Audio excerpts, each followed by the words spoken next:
Watch this.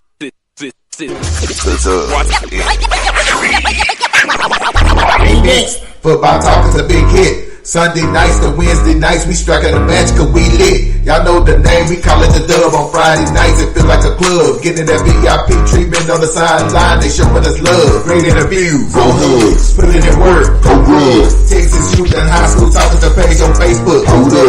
Coach trying to stand on the scene, giving advice, he do what he mean. Jay Mack and Swaggy Big, rocking the gear, it's so clean. Big guys and go easy, off the easy, push easy. When my steppers are special kids, making picks ain't so easy. Trying to win, we so greedy. All our fans are so needy, cause they need to hear them talk about their club. We do it for the dub. We do it for the dub. We do it for the dub. We do it for the dub. That DF dub. We do it for the dub. We do it for the dub. We do it for the dub. That DF dub. Welcome to the Dub, number one high school podcast starring Pat Oteezy, Jeremy McInnes, Whitfield Roderick, Coach Carr, and Ron Riser. Well, all right. What's happening? What's going on? Welcome to the number one talk show. Speak out. The Dub, baby. You heard it first. The Dub. Man, appreciate the number one podcast in the DFW, the Dub, coming through. They always showing love. Boy J Mac with the Dub. I'm here with the victorious Coach Wilder from Capel. Hey man, that was a thriller. Overtime, 28-27. Talk to me. Man, you know, what can I say? The kids showed a lot of grit and determination. You know, we're down 14 in the fourth, find a way to battle back. I mean, hats off to Waxahachie. That's a damn good ball club. And I'm just watching them, I got a feeling they're going to sneak up on some people, and they're gonna show some people that they're a really good football team. We made too many mistakes. Some kind of way we found a way to pull it out. I mean, this game could have went either way, and we came out on the top side there. Hey man, super impressed. Your senior quarterback stepped up again. To tie it up, man, he got sacked like a couple times in a row. Came right back, hit the running back coming out, and drove the team down to score. Talk to about the importance of your senior quarterback. Eddie G's special, man. Yeah. I can't say enough about him. I mean, he never gets rattled. He was under duress all night. Sexton got a freaking great defense. I mean, Hatcher's got a great defensive line. They got after us over and over and over. But he never gets rattled. He just keeps playing, keeps taking snaps. And he never gets frustrated with his own line. He just keeps going. And I'm going to tell you right now, when you got a trigger man that's poised in all situations, and don't worry about it. I mean, it was 3rd and 25, 3rd and 30, and he completes the ball down the middle to our running back for 60 yards to put us in a position. There you go. Raw Dodge, South Lake Carroll. We shout the Dub. Thanks, guys. Appreciate you.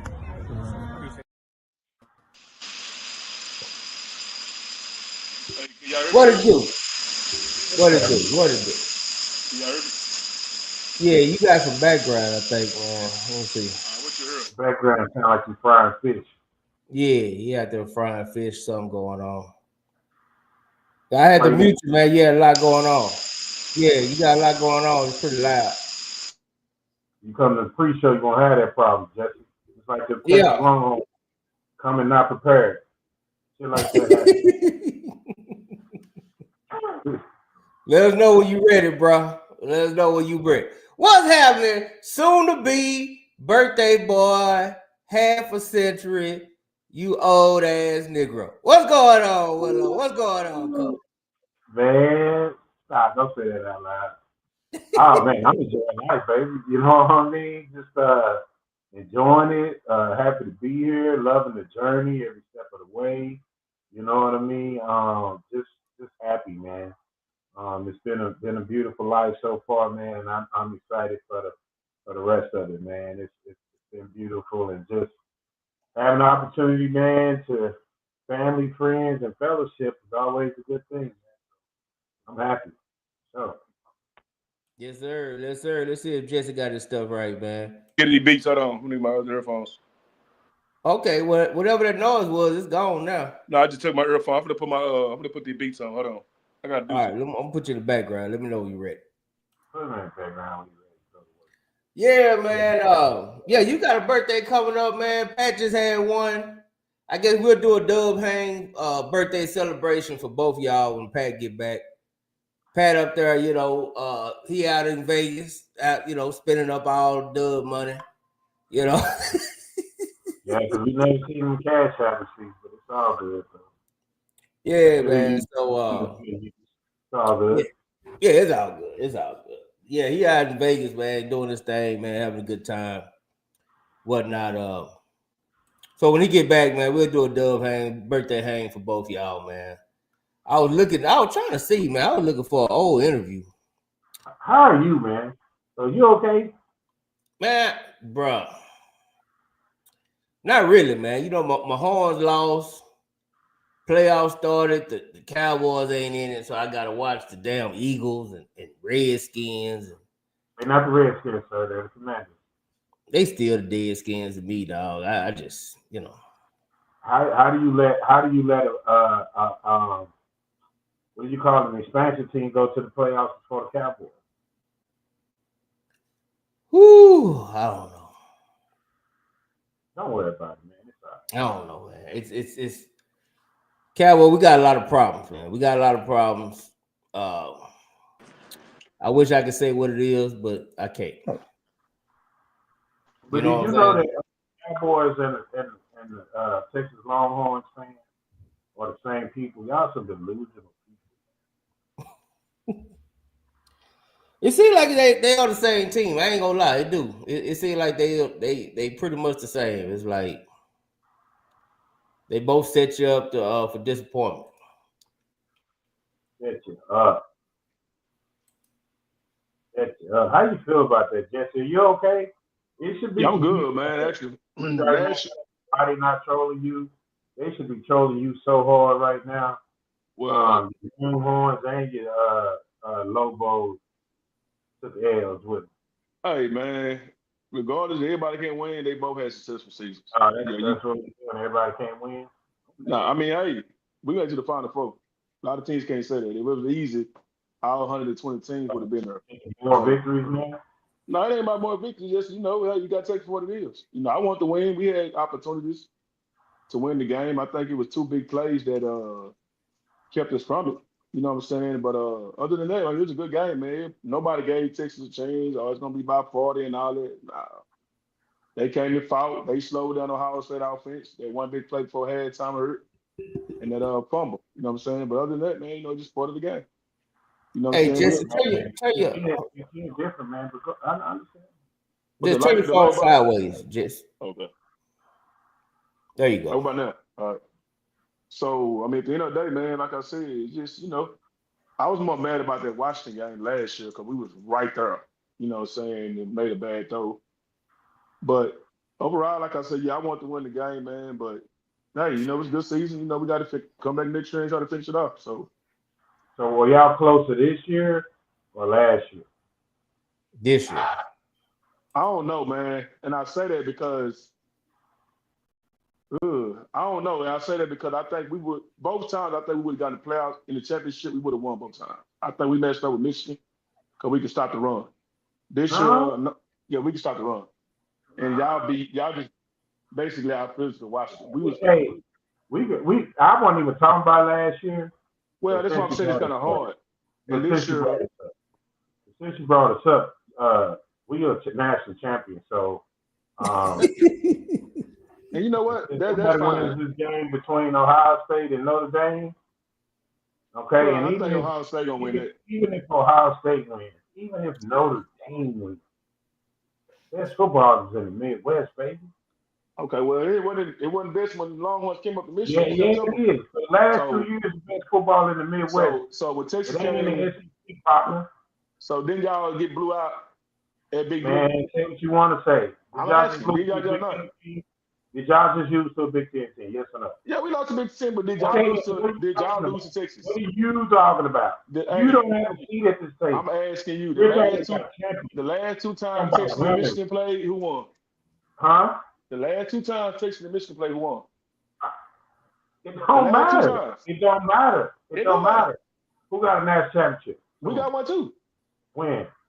When we beat y'all. How many national championships you had since I had black people on y'all team? Yeah, same amount as y'all. One last year. No, that's not true.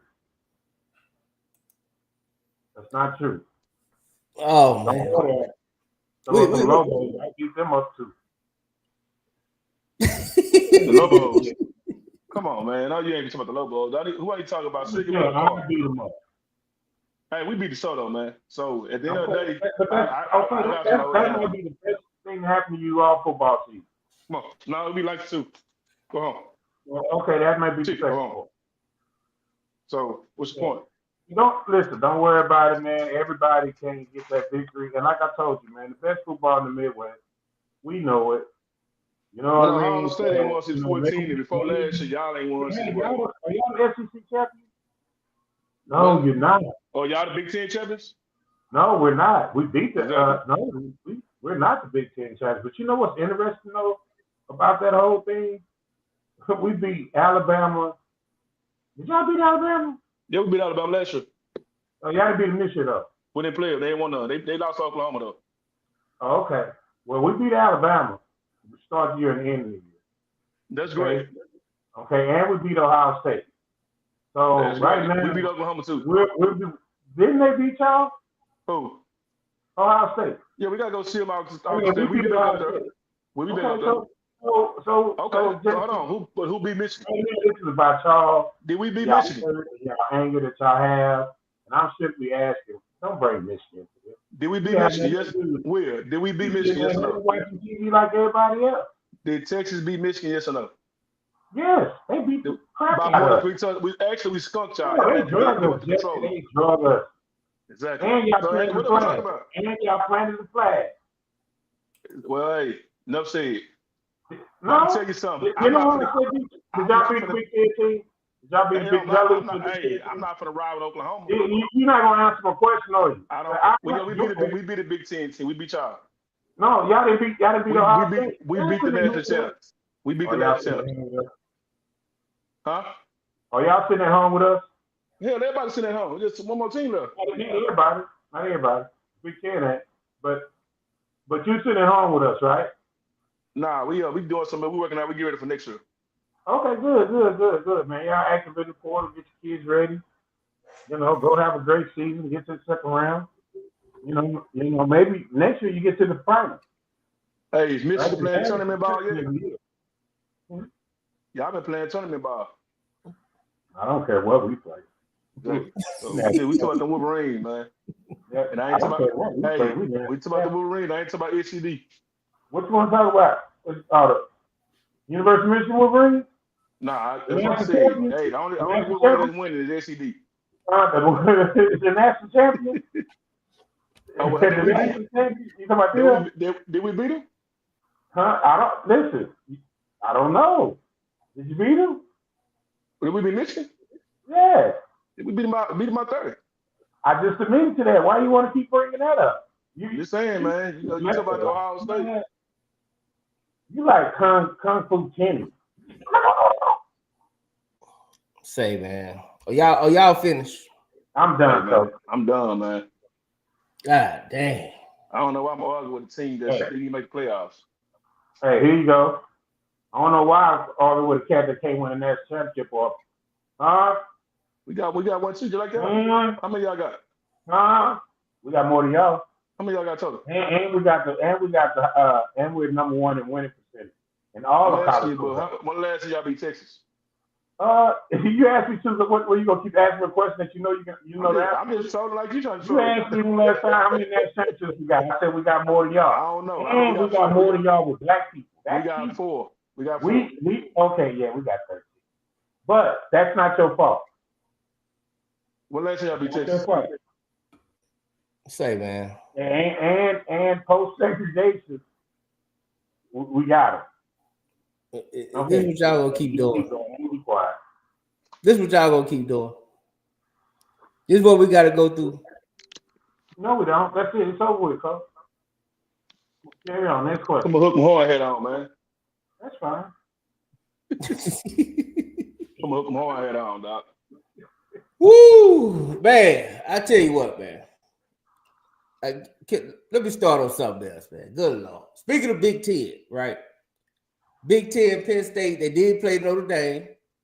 They allegedly 2 black coaches played against each other to see who the first one was gonna be in the CFB championship. As a coach, Willow, As a black coach, allegedly. How did you? How did you feel any kind of way watching that game, man? Did you say as a black coach allegedly?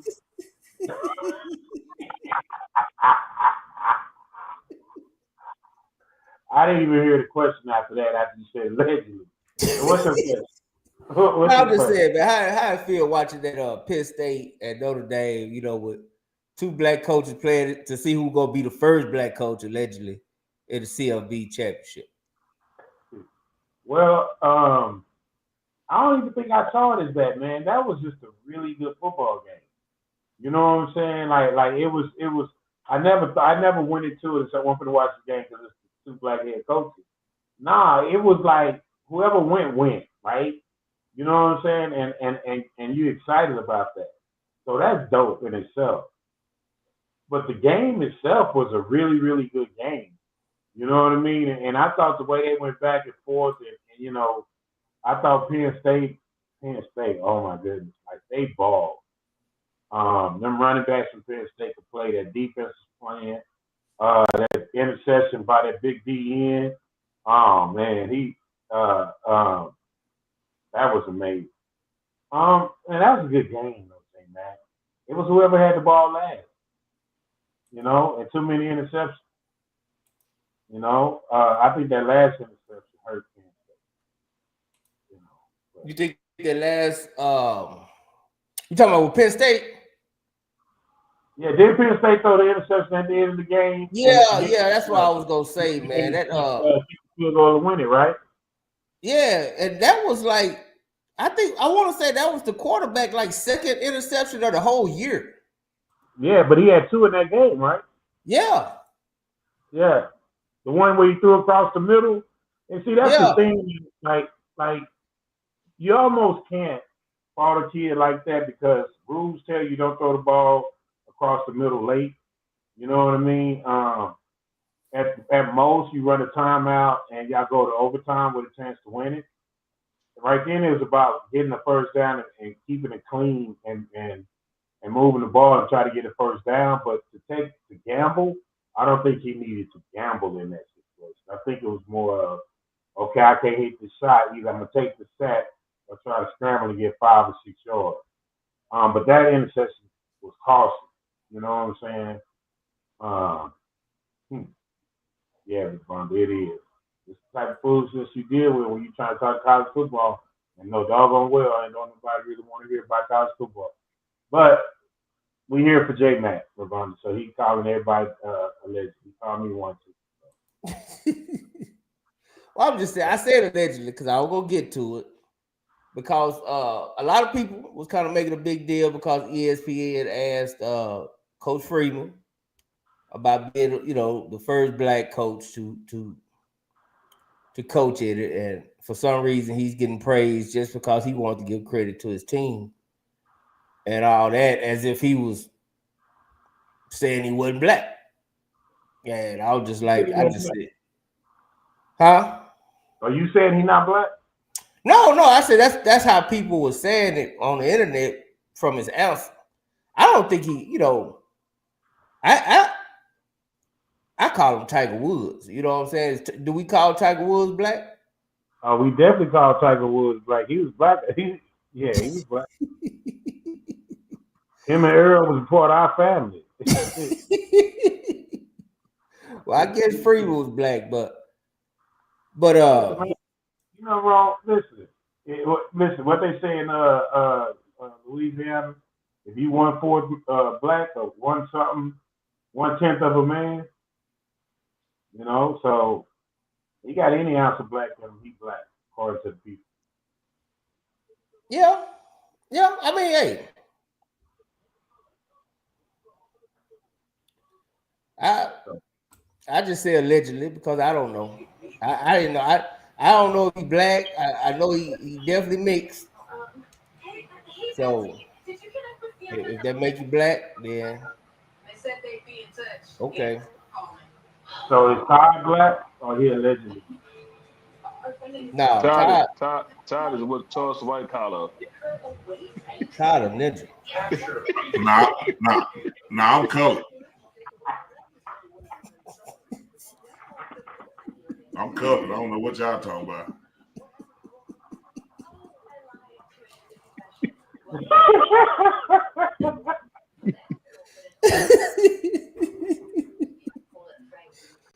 Todd, I'm gonna ask you, man, as a black coach, allegedly, how did you feel watching two other black coaches in college, you know, fighting to be the first black coach in the CFB championship? You being, I guess you was the first black coach to win one in Texas, I guess, maybe. He was the first one to win back to back. Yeah. I mean, when I watched the game, I wasn't even considering, you know, like looking at it from that standpoint, you know. So, I mean, you know how we black here. Sometimes we don't even be considering black people black. We gonna say they both wasn't dark enough or something. Or he ain't like us. You know, I'm just saying that's how it's gonna be. They're gonna be like, he don't look like James Evans or nobody. So Samuel Jackson. So do that really count? You know what I'm saying? So. You know, I enjoy it. It was a good football game, you know. It was a good game. No, it was a great game. And I'm not questioning if the man black or not. Personally, I don't really care. But I was just saying, because, you know, when I'm strolling through, you know, down Twitter and looking through the internet, I just noticed a lot of people was like celebrating the fact that he didn't acknowledge it. I think they would know. Is he mixed though? Because I think he's Tiger Woods. He mixed with Tiger Woods. He mixed with Asian and black. So I think some people might be happy that he just didn't cut out his other side. I guess his Asian side, because you know he said Asian. You know, he like whether you're Asian, black, or whatever. So I think he might just didn't want to have the other side of his blood to feel like he left them out. So he did like Tiger Woods, right? He Caucasian. Yeah, I mean, yeah, man. You know, I don't know how many shades of black people we got, so hell, I get confused. Yeah, man. Cause you know, I mean, he looked like an R&B singer. You know what I'm saying? I mean, he looked like half his roster, like one of the mulattoes. Man, Manalo was black too back in the day. I mean, that was you. Don't that mean black? Yeah, I think that's like mixed. That's what most people say it mean now. I don't know what the official title is. Yeah, it wasn't no big. It ain't no big deal to me, man. I mean, shit. It's so funny that Patrick Mahomes. You didn't feel no kind of like y'all are two black coaches, right? Allegedly. Yeah. Y'all, but y'all didn't feel no kind of pride or joy or no kind of nothing saying that a black coach, the first black coach ever, was playing in the CFB championship. I am shocked and appalled. Man, our love mixed with something, man. I don't give a damn about that. Hell, my great granddad looked like my great granddad looked like he was a Jew. So shit, I'm part Jew too then. Here, black and Jew. So y'all didn't feel no kind of golly, boy. So no, because this ain't like back when Doug Williams was playing back in the '85. I mean, in the '90s. I guess, man. The beauty of it is just to see, you know, a black head coach. It's kind of like when Obama going to be the president, right? You see a black head coach and predominantly white head coach driven career phase or whatever it is you want to call it. To see him do it, yeah, it is dope. It is dope. Like that is dope. To see that in our lifetime is dope. As a coach, you know what I'm saying? He probably don't acknowledge it, but in years down the road, they're going to talk about you. Like, you're the first black head coach to win state back to back. Like, that's an accomplishment. That is the first. It'll never be another one of you. You are the first. So I didn't say it didn't mean nothing, Jay. Man, there you go, put words in people's mouth on Sundays. But what I said, I'm saying, you asked me, did it have some big glow over me because it was two African American coaches competing to go to the championship? And I said, nah, you know, I still kind of watched it for a good game. I really wasn't dissecting it from the lens of that one of them gonna make it. You know what I'm saying? I'm just watching the football game. Like, well, I'm talking about after one made it. Did you? You know, because you being a first, you are a first black to do something too. So like this, like he joined your fraternity. Yeah, but that's what I'm saying. I like now we talking about consolation prizes. Like he got to win. You want to say something about him winning it? Let's say him win it. Like nobody gonna. I mean, it's like we making everything some accomplishment. And the thing is, hell, we made it. And wasn't nobody kissing my ass. All they were saying, "Hey, well, we lost. Well, we won shit." Nah, they super tough. They was kissing the butt time. So that's what I'm saying though. So now, like, why are we going through a parade for making it to the championship game when, hell, at the end of the day, hell, if you don't win, what it mean? Well, it still means something. Well, no, it don't. No, we've been watching Facebook for 4 weeks now. Ty being the first to go is still the first through the door. So, yes, he has to finish it. He has to win it. Like there is no ifs, ands, and buts about it. He needs to beat Ohio State. And when he becomes that guy, then yes, but he's a step closer. And it's closer than we've ever been as a black coaches, allegedly black coaches fraternity. Yeah. At least that's what J-Man calls it. Yeah, I just said allegedly because we don't know. I mean, like he a black coach in Notre Dame here, that speaks volumes enough right there. So, but he's the second one, Ty. Well, no. Tyrone Willingham was the first black coach.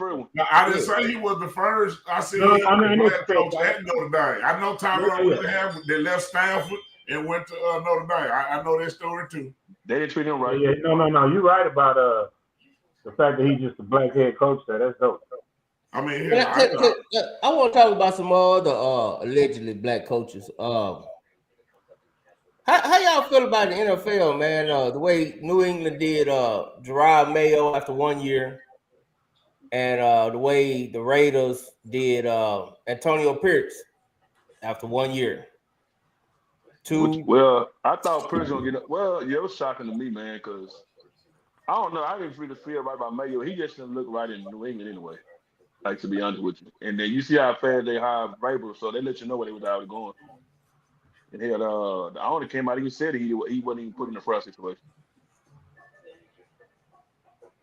So I don't know, but the Raiders, I think they should have gave Pierce another little more time. You had a BS quarterback. You know, he beat the Ravens. I think he beat the Chiefs this year almost twice. I think he just needed some more players with him, man. He didn't have the personnel.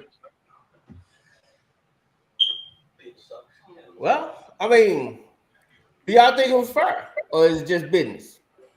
Both. It's business. Both. I don't think it was fair, but I also looking at it from the business standpoint side too. The Raiders gonna they just who they are, man. They just every damn year they get a new coach. J Mac, if you was a billionaire and you fire somebody, like, can't nobody tell you what to do with your business. That's your money. At the end of the day. Well, I mean, Danny, you got to take into consideration. Yeah, I'm not just firing here for anybody. Like, I'm gonna go with person. You know what I'm saying? It's different if he's firing him for Donald or somebody like that.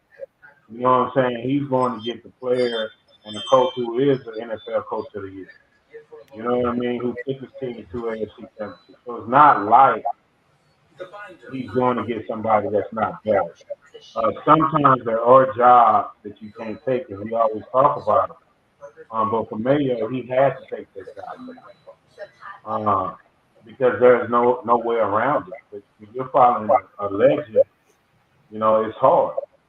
It's really, really hard. You know what I mean? So, and then they was already not performing. So it's not like this New England team that was on the rise.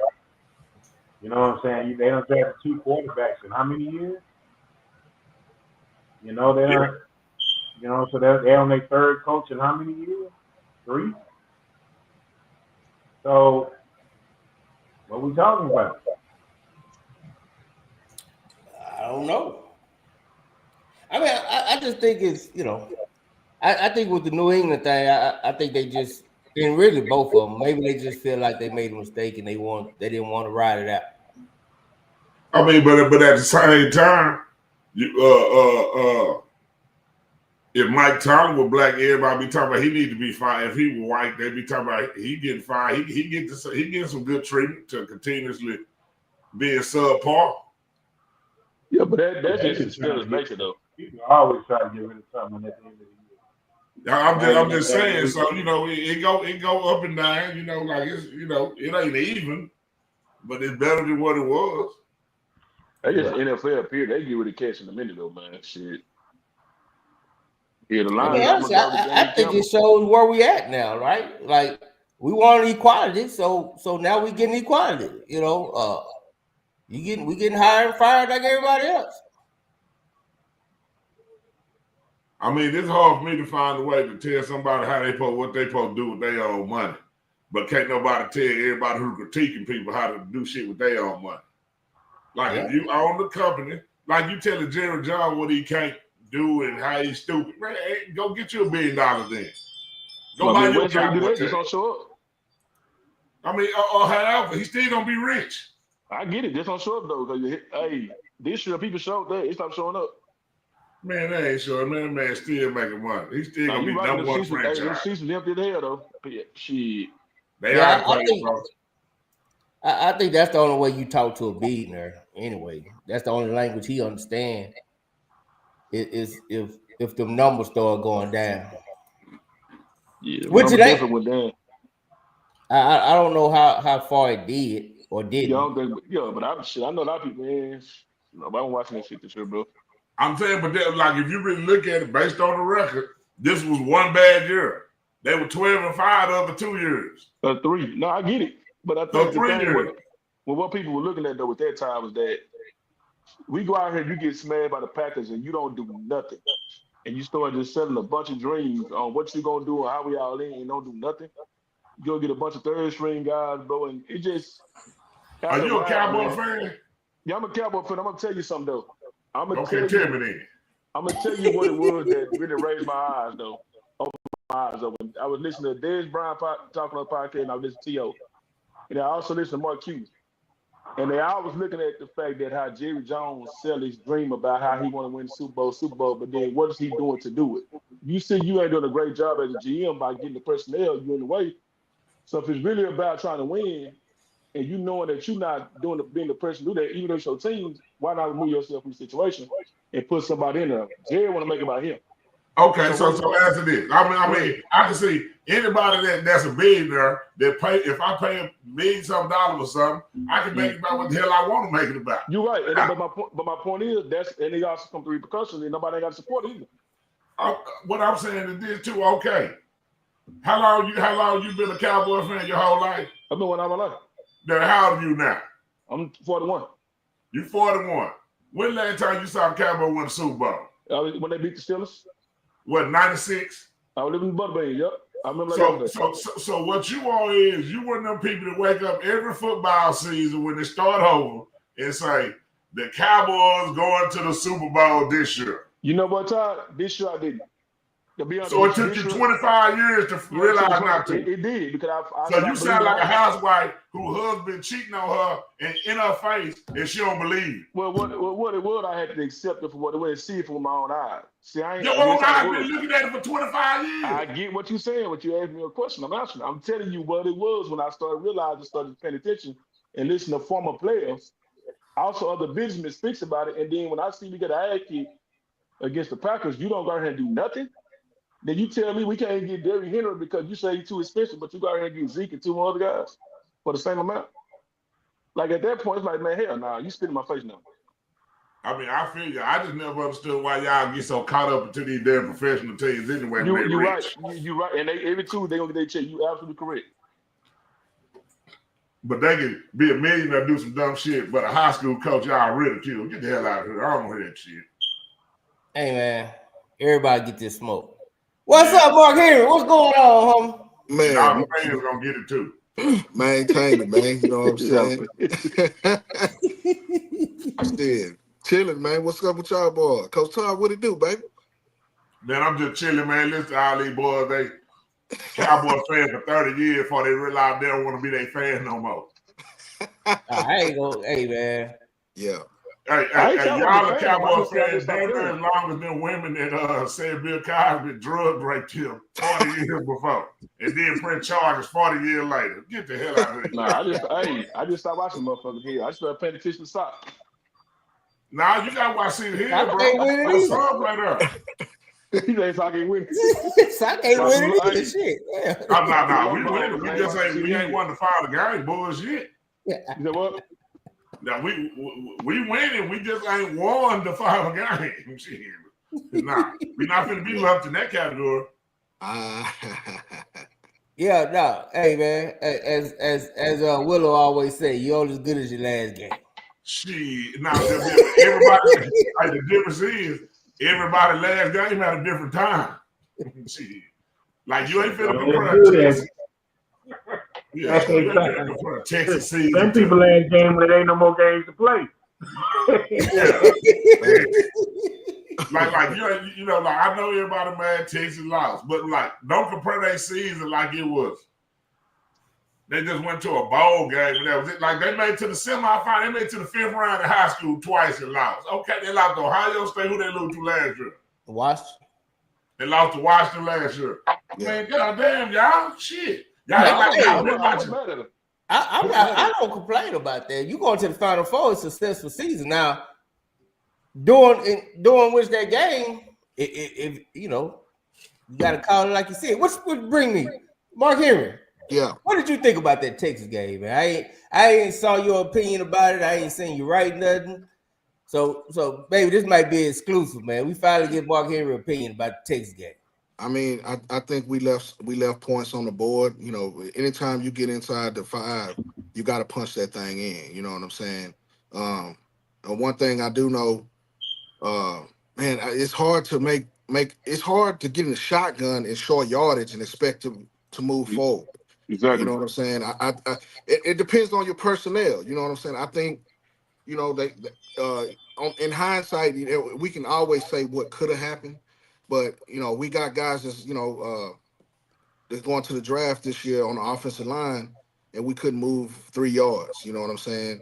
And Ohio State, this season has been one of the most difficult teams to score on in the red zone. So, you know, I saw a couple of posts that you made and other people made in that particular formation. When I was looking at it, I thought the bootleg was wide open.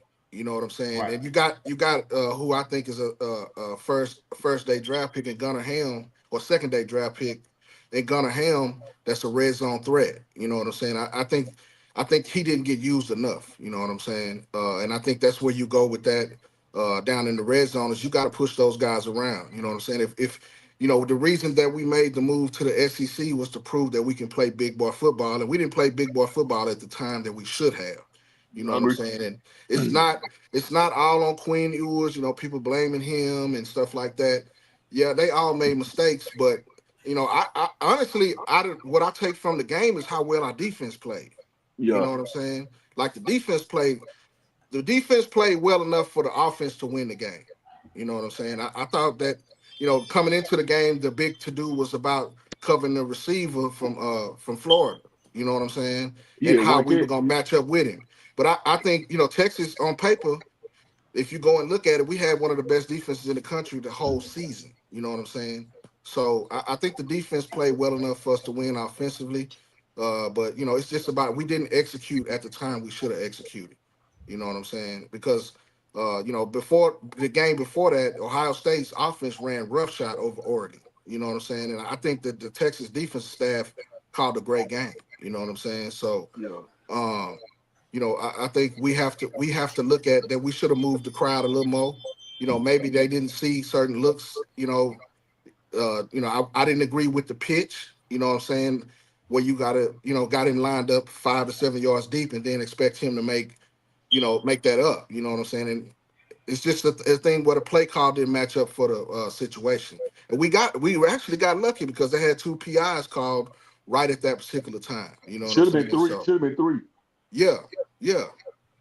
So I mean, it's one of those things where, you know, we can look at it now and say what didn't happen, but you know, I ain't mad at Texas. I thought we played well. You know what I'm saying? It's just we didn't capitalize. You know, but I can tell you I won't be watching the national championship though. You know what I'm saying? I don't like none of them boys. You know what I'm saying? It's Kansas, Texas on there, but those not my teams. I've been a Longhorn fan. Happen to write for a Longhorn site, so that's the team that I was rooting for anyway. You know what I'm saying? So it's one of them things where we just didn't finish the job. We got a lot of things coming back, but it's an uphill battle from there. We're gonna have to fight like hell to get back to that particular stage. We've been there twice in the last 2 years, but we didn't finish the job. You know what I'm saying? Yeah. So Willow, I meant to ask you while you were too busy arguing with Jesse. I meant to ask you anyway. What did you think about that? It's much better talking about that pitch out at the goal line, man. Like, and knowing you're a big run guy. How did you feel about that particular call? Well, first of all, I'd have had Arch Manning in the game, and we'll figure it out after that. You know what I mean? But I thought that play that they ran where they jumbled the formation, and I believe it's the one play that Arch had where they brought the tight end back in motion across the formation, set him back and gave it a loop, and they could go run straight quarterback sneak, and they ran like a little counter speed option with it. And it ended up getting them the first down. 8 yards. Yeah, 8 yards. I thought that was the play they should have went back to see if you adjusted to it with the run pass option also. And then listen, man. Texas was running the football the whole game. So, not trusting your offensive line in that situation, I think that's something that hurts them. But when you have Hey, repeat that, Will. What you said again? What you say, Texas? What the football? I thought Texas ran the football very well. In this game? They moved the ball. They ran the ball pretty good. Yeah. People thought I was crazy when I said that Trey Wilderman gets pretty good tough yard, dog. Okay, so I just want to, matter of fact, I'll share this one. You finna put up the stats. Yeah. That's what I'm saying. They just got cut off ESPN for their commentary. They just did. No, I mean, we went on what they looked at. They lost yards too, but it's a lot of ways. It's a lot of ways to run the football, man. 2 yards. No, what I'm saying, you said 2 they yards ran the football good, Will. And now I'm getting some blasphemy about the words that uttered out your mouth. They had 15 yards. What I'm saying is the game I watched, they might have had a lot of penalties because they did. What was their penalties, J-Man? I don't see it on here. I have to. Yeah, we finna go Club Shay Shay. How many yards did Wilder have, Judge? Man, he had 47 yards on 17 carries, bro. Like, yeah. Cut it out. Yeah. They did not run the ball. I don't see the penalties on here, Willow. They needed 2 yards, so all they had to do was just run a regular play, right? One. Yeah. But see, so they just had to run a regular play, right, and to get their 2 yards, right? Yeah, but see, as a critic, I mean, as a person watching the game, I agree with you saying being able to run the ball in that situation. I disagree when you said they were able to run the ball throughout the game. Well, I thought okay, here goes I thought they running the ball when they got behind. You know what I mean? I think they was playing catch up for the majority, and when they did, this is what I take from watching the game, especially with QNU. He for the most part this year made timely passes. So when they was big time and plays had to be made, he made those plays without question. So the little wheel ride where they got Blue coming out the backfield, going down the seam, they went to it twice. Right. And they came up big for him twice. Right. You know what I mean? But I do think that had that game been a game where they could have locked in and actually consistently ran the ball, I don't think they stuck to the ball enough. To me, 21 carries against that Ohio State team wasn't enough. But what I'm saying is, if you go back and look at Texas in the last 2 games, and I'm just being honest assessments. I don't give a damn what state I stay in and all that stuff. Texas was dominated up front by Ohio State defensive line. They had a run or two that popped here and there. But as an overall whole, They defensive line controlled the run game. So it wasn't nothing consistent. You can get the hang on. Texas defensive line kept them in the football game. Yeah. I think the strongest unit on Texas team was the defensive line. For sure. And it was along with the scheme that kept them in the game because it let the DBs them play passive and umbrella coverage type shit. Right. Mm-hmm. So I thought the defensive line for both teams was the best units on the field. Right. Oh, absolutely. I think some of yours problems could be if you really don't trust them people up front, a lot of your shit can be off on some throws, and then you may take your head from time to time and go the wrong way because of lack of confidence. I think that showed. I think you really got to examine Texas, and I think the running backs they have there are solid. But when you're the University of Texas, you should have, based on resources and money, you should have a top 10 pick at running back every year. And maybe they got hurt this year. Yeah, that was him. He got hurt. Yeah. They missed him but the other running backs did a good job filling in. 2 running backs get hurt this year? Yeah, I think Baxter did. Two. Yeah. Yeah, so they had 2 running backs to get hurt. Baxter was the third back. Clark, he got hurt too. He tore Achilles. I don't even know who that back is. He was a freshman. He's supposed to be the next Bijan type back. Yeah, and I'm saying, so when you see some of that, I'm also looking at that element was kind of missing from them because they only ran for, I think, 23 yards the week before. Yeah. Yeah. And then ran for 53 yards against Ohio State. Yeah. So if you being honest and looking at it, they were very one-dimensional, and now you putting the quarterback in a situation to carry a team, and he ain't sorry, but he ain't that though. You know what I'm saying? He ain't gonna make nobody better, but he's an above average quarterback. Yeah. And this the part that's critical. I didn't know that they. I don't stat watch, right? So when I think it's 2 ways you run the football. One, you run the football because you can run the ball and dominate the line of scrimmage. That's one way. I also see running the ball. Another way is I can make timely plays in the run game. I thought Texas run game makes timely plays in the run game. You know what I'm saying? I would assume that Texas, the way I've been watching them, which I don't watch them a lot, but I can honestly say watching that Michigan game, they ran the ball fairly well. And they had 300 yards versus Clemson in the first round. You know what I mean? It did last week who did they play? Arizona State. Yeah. I thought the lack of the run game couldn't close the game out for them. Yeah. You know what I mean? But I thought throughout the course of that game, they ran the ball at times very well. They rushed for 300 versus Clemson. Trey Wiseman, man, down to his third back, and he's still running the ball. I thought he had a good year. I think he had a great year. He had a great year. I wouldn't expect him to do nothing at all, but he got there, bro. He really showed me a lot this year, man. That's why I was seeing cats talking about he wasn't it. I'm like, nah, bro. That kid still, he was the 4th string running back that came in the rest of 1,000 yards. Yeah, but that's what you're supposed to have at Texas. Yeah, but this what I'm saying, Jesse. I'm saying at the University of Texas, you got to look like what people used to. I'm telling you, when you know how to say the feature back, you know I'm thinking of Ricky Williams, Priest Holmes, B.J. Robinson, Jamal Charles. I'm saying them types. So the kid had a great year. But now I will say Jaden Blue, he declared for the draft, and I think he will get drafted too.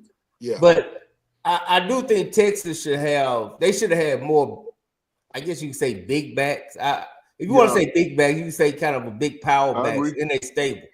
To me, they had too many well, they did, but he had a little fumbling. He had a fumbling problem. But you talking about the freshman. Yeah, the freshman. Yeah. And then the other big back got hurt, right? They put him in the goal line situation when he was cold at the end of the game. He hadn't had no carries. Yeah, that was the starter. He about 6'2", 215. And he got that one got stuff when he ran the ball. Yeah, that was freshman.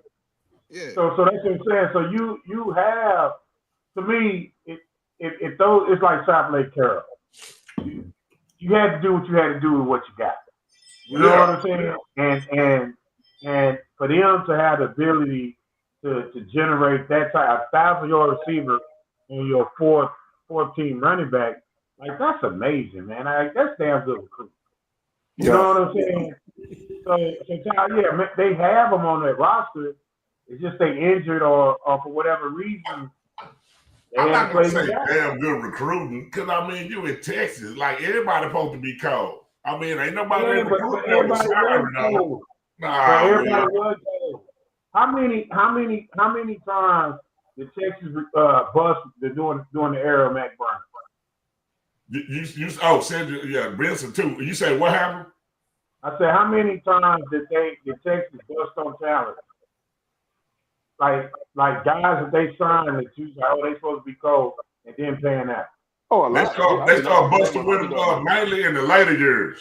So what I'm saying is now as your 14 running back that can rush for 1,000 yards, that's having the ability to recognize talent of guys that can play for you that you clearly have already out recruited. But I'm saying in the past, if you say busted on somebody, give me somebody in a situation that didn't perform. Gary Gilbert? No, Gary Gilbert, what happened with him? Like, that's totally different, bro. Okay, Gary Gilbert you got him. Hold on. You said Gary Gilbert. Gary Gilbert got rushed into a situation that he shouldn't have been rushed into. Okay. That's what happened to Gary too. It's like he got burnt out before he got turned out. You know what I'm saying? Jonathan Gray. Jonathan Gray, like he was injured prone. He wasn't even the best player running back on that team. Yeah, that's why they cut him off, man. He only plays in the best one was the 4-star Norman Steve. Who? No, he wasn't, man. That's why they cut him off again. Talking about he the best one. Man, Jonathan Gray was injured, bro. You know what I'm saying? Yeah, he was. We're talking about Joe Bergeron or something. Man, come on, bro. Right? Whatever the reasons are. But that's what I'm saying. If a guy is not performing the way that he was anticipated to perform. I get what you're saying, but what I'm saying in these type of games, this is where you need Ricky. This is where you need Benson. Yeah, you're right. This is where you need Utah. So I'm saying, I think them other guys you talking about performed in them performed too, far as if you look overall for the season. But I'm talking about in these particular moments. I would agree with you to a certain extent. Okay. I would agree with you to a certain extent because Ricky was never in that position. In what position? Rick in a position to be in a national championship playoff game or national championship game to make that run. I'm not saying had you had him, it wouldn't have been. They wouldn't be in the same place. I'm not saying that. You know what I'm saying? No, I'm saying if this was his era and it was the same era with the same playoff of teams making it, he would have been in the playoffs. But he wasn't though. But that's because of the times. So we talking about the times, or we talking about the performance? He didn't even win a Big 12 or a Big 8. Who? Victor Williams. Penn State didn't win that conference. Numerous teams. You don't have to win your conference. But Todd, what I'm saying is, I agree with you that any era that you put Ricky Williams in, that's a Ricky Williams moment. I agree with you. Yeah. I'm just saying Ricky wasn't in that moment. And in that moment, Trey Wiseman was in that moment, and the other running back was in that moment. They didn't trust Trey Wiseman to get them 2 yards. They didn't trust Arch Manning to get them 2 yards. And I don't think it was a lack of not trusting. I just think the play wasn't a good play for what they were going against. But I don't think they called a play thinking it was going to end up 5 yards back, because you can't say they didn't think he was good enough if they gave him the ball. Todd, I for one, it's just me. And what I believe in, it's me. Yeah. Me. It's 1 yard. We are in this huddle, and we're talking to this offensive line and saying if we are worth a damn, If we can do anything, we got to get 1 yard. I'm going straight ahead with 1 freaking yard. We're going to push. We're going to do all that good stuff. I'm with you. But what I'm not going to do that was second down. But Todd, it don't matter. Todd, 1 yard is 1 yard. Oh, man. Like I'm saying that was second down. Why I got to be cute on second down? No, I'm not, man, cute or not cute. I'm not sure what the percentage is saying, what Texas done on second down on the 1 yard line. I don't know. What I'm saying was when you call the play, you don't think, I hope they didn't think it had the possibility of going back 5 yards. So what you talking about to me, that rah-rah speech, that shit come in on 3rd down and 4th down mindset. Well, we gotta have it. No, Todd, that's our mindset on goal line whenever it's 4th and 1, wherever it's 1 yard. And here's why, Todd. Because, hey, a toss is just like what, Todd? A pass. You have the ball in the air. The ball is going backwards, away from the goal line. I'm not saying I agree with the play is what I'm saying. What I'm saying is, because that's all we can talk about is the play, Todd. No, but see, this is what people say. And see, this is where being the fan, you can get fixated on that one thing. But I'm saying as a team, you got to realize what the fuck did we do the next 2 fucking plays? Why do we got to run a toss on any play on the goal line? My bad. Okay, if I'm going to go get a test. Listen, Todd, listen. Let me tell you something. I got 3 downs to get 1 yard. That's a fact. Hopefully, if you don't lose a yard. But I'm not taking a chance of losing a yard. You could still lose a yard technically, but okay. Right? Yes. But what I'm not going to do is pitch back 5 to go 1. I got you. But what I'm saying, Will, you've been on the team. As a coach, you fucked up. As a player, players are fucked up. When you lose, okay, Short, we got you. You messed up that one. Yeah. What you gonna do the next 2 plays? I'm like going if straight, the world stopped I'm and going got straight up the fixated middle. on that play, that's why they can't win. Because everybody got a mindset of a fan. You gotta move on. Okay. Clearly, somebody was shook, Todd. Somebody was shook because, oh, damn, what we do, which is why I never put my guys in that position. But you know, we got 3 plays to get 1 yard. Do you know who else was probably shook? Who? Them 5 people blocking up front. Oh, yeah, absolutely. Which is why all I want y'all big boys to do is fire off the ball, go vertical. We coming right behind you. We only need 1 yard. I'm going to put confidence in them boys. We need 1 yard. We got 3 plays to get 1 yard. I'm with you. And if I can't get it in the and if I can't get it, one of them got to be a play action boot. Recruit fullbacks. Let me ask you a question though. If you look at it with fullbacks, if you look at it with Texas, somebody's running the ball straight ahead. I'm not disputing that. I've never said I agree with the play. What I'm saying, as an older team and as a member, as a fan, you can stay fixated on that. But Texas did have 2 more opportunities to score. They had a lot. And here's the biggest one, Todd. No, I'm talking they had 3rd and 4th down. Yeah, but they didn't because they got put behind the chains. But here's another one. They blitzed. At the end on that 2-minute drive. And when they came back to score, they gave up that long touchdown after they scored. Before the end of the half. Now, what do most teams do, Todd, when they get ready to start the 2-minute drill? What do? They run draws, they run screens. You don't blitz man one of those. Well, what I'm saying was, what if a player blew an assignment on that play? Coach, I agree with you. There's a lot of people who could have blew assignments. But you know who blew the first assignment? It's calling the blitz. Okay, so now what we say is, in those situations, do you ever call a blitz in that situation? Do you call a blitz? Have you ever called a blitz? You don't even blitz. I blitz. Okay, so you blitz it once.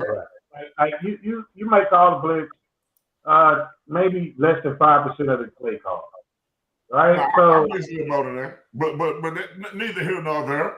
What I'm saying is, I'm saying now we getting back to now. Okay, because of one play. What I'm saying was somebody supposed to be assigned to the running back? I mean, I think that's the first thing you can easily go back and say it's just like many plays that work that ain't supposed to work.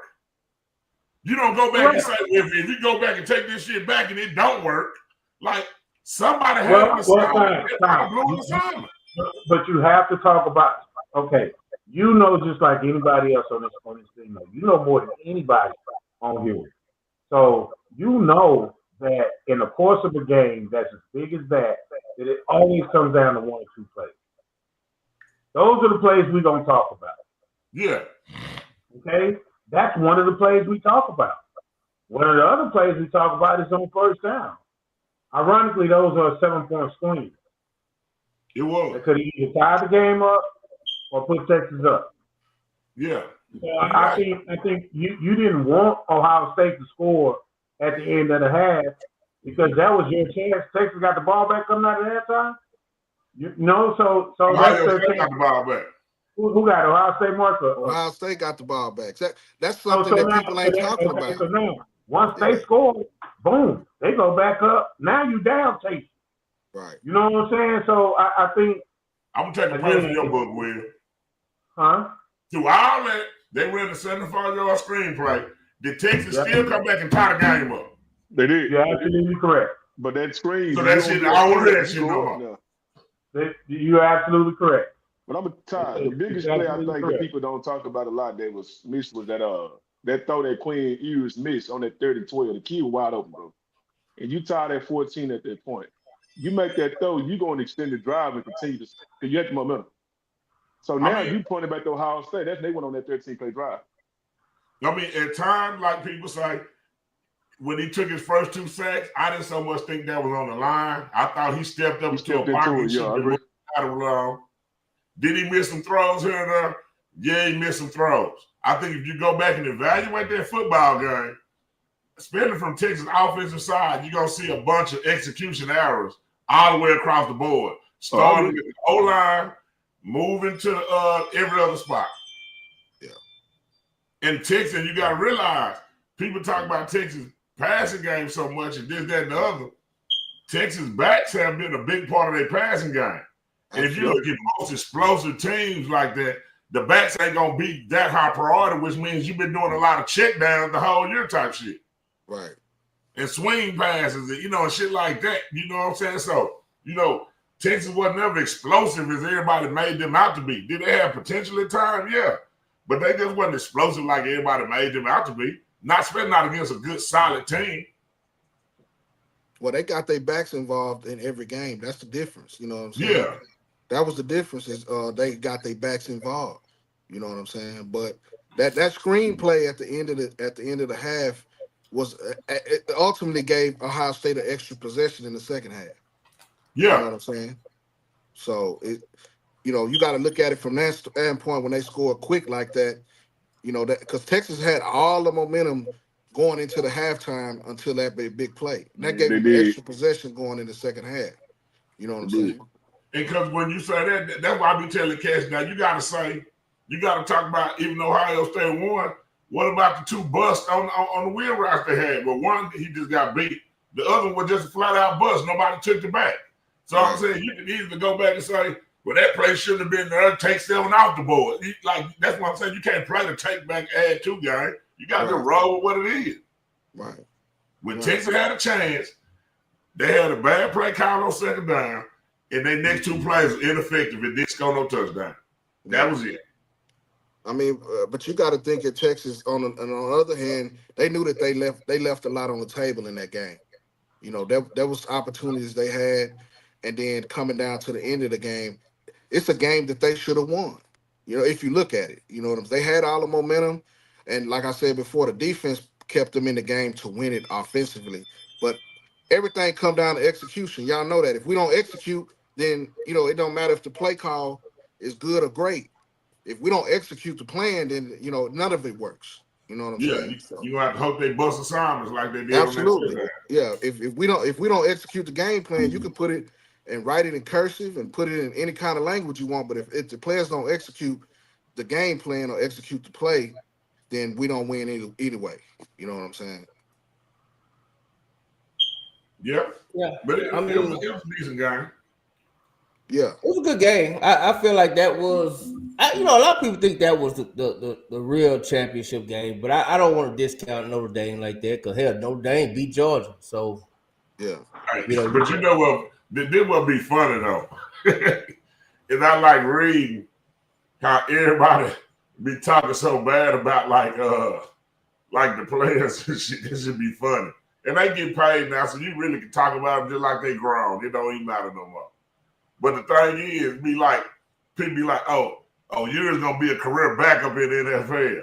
Like that shit a negative thing. Like, what if you in your profession was a career backup to something that only had 32 starting jobs in the world? Like, that's what wills be like. Hey, everybody, half of these cats be coming and used to play 2 and 1 by shit. But this is the thing. I said he's gonna be a 10-year backup, but I also said he's gonna be very rich too. Heck yeah! And look at Chase Daniels, look at Colt McCoy. Yeah, both of them boys, they made good money. Look at Vince Evans. Vince Evans was a backup for damn near 20 years. Yeah.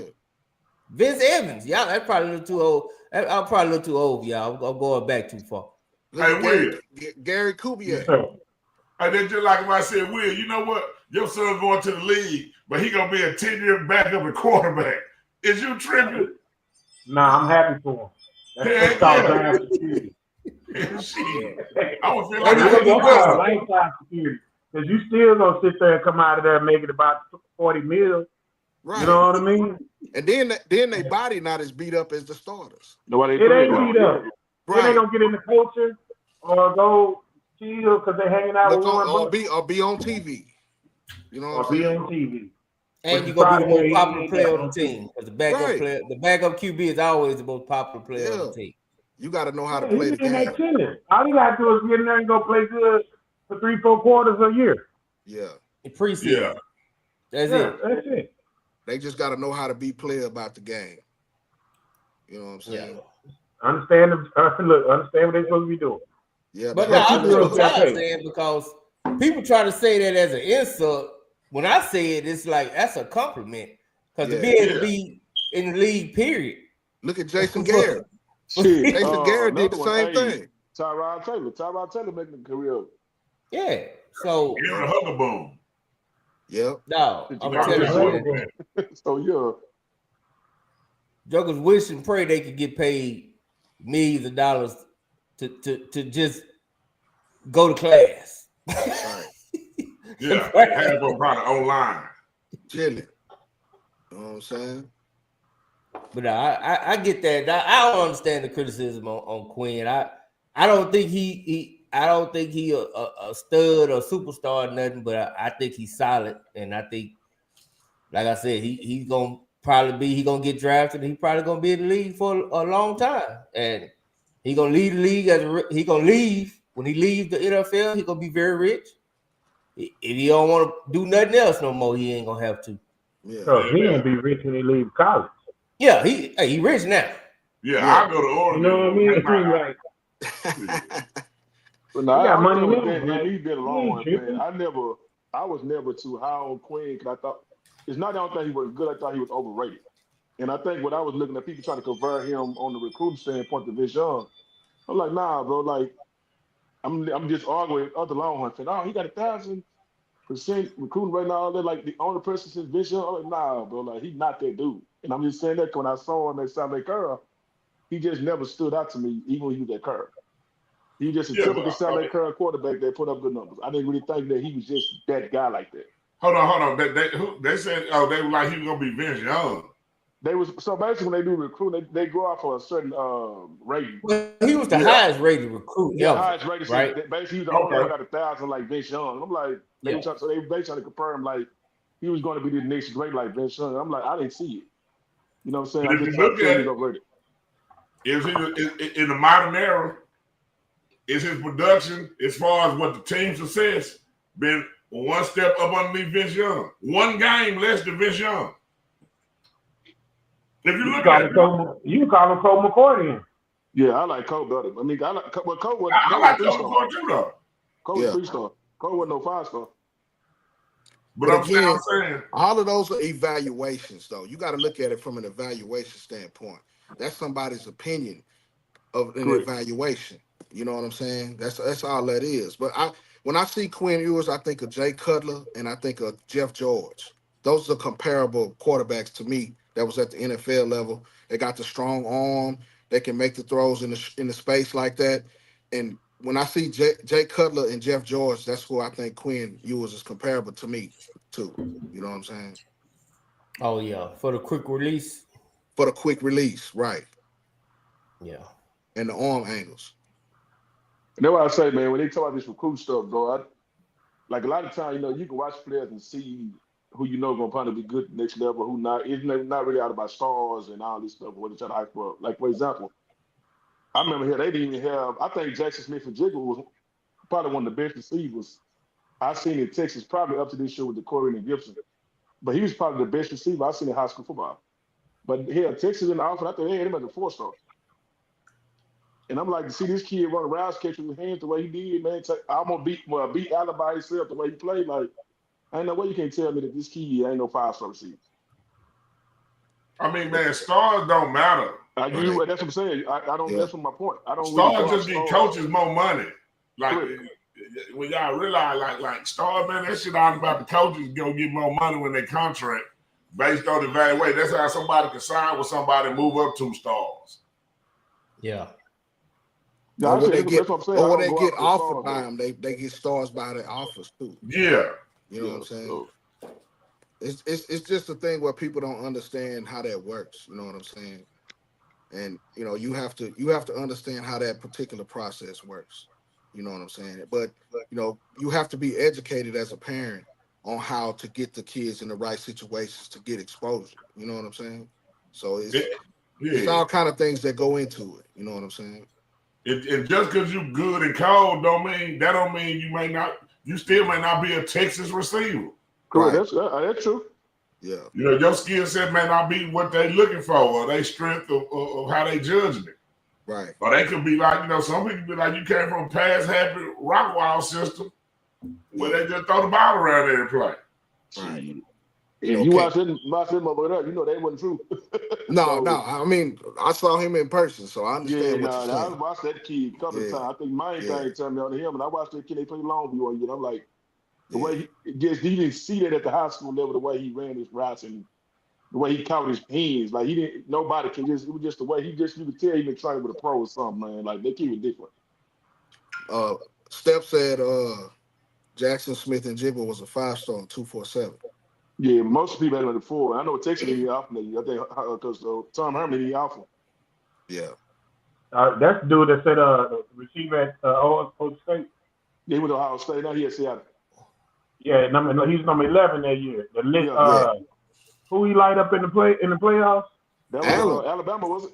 Yeah, he had like 200 some yards. That was against Allen. He talked about in the college playoffs. You talking about high school or college? Because in high school, he did somebody up in the playoffs. That was Oregon, I think, or something. It was in the Rose Bowl. Yeah, that was the Rose Bowl. Somebody did that. Like he went off his freshman year. Yeah, they had 2 first-round receivers that were young. Yeah. Chris Olave and all them was ahead of him. Yeah. I think was Garrett Wilson on that team too? Yeah, Garrett Wilson. Yeah, but they ended up getting drafted. They didn't play in the game. That's why they didn't play in the game. They didn't play in the bowl game. That's why it was another little bright skin receiver that played with him that went first round. Chris Olave. Yeah, that's him right there. Yeah. He was out there with it.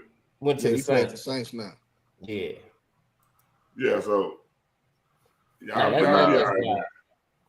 Hey man, Mark.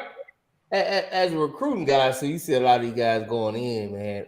Who has it that you watching these CFB, these college playoffs that you covered that you probably saying, yeah, you know what I'm saying? I saw that or I didn't see that coming. Colin Simmons, Anthony Hill, Manny Muhammad, Trey Wisner. I'm saying that I saw it. I thought Trey Wisner down the stretch of that first DeSoto playoff run where they won the state championship when they started putting him in the slot, I think that opened his game up. You know what I'm saying? Like I knew he could do it, but I didn't know if he'd get the chance at Texas. But he proved that he can play at that level. Let's see. Great House from Notre Dame. I was impressed with him last week or this past week. He played Austin Westlake. That was the guy that was catching all K Klubnik's balls. You know what I'm saying? Like and he's been pretty quiet this year at Notre Dame. He's been quiet, but you know, I saw him do that in the state championship game when they beat Den Guy. And you know, I thought he would be, where he is now early. You know what I'm saying? They got a running back from Denison, Price from Notre Dame. That was a really good play. I got a chance to see him at Denison when he was a senior. You know what I'm saying?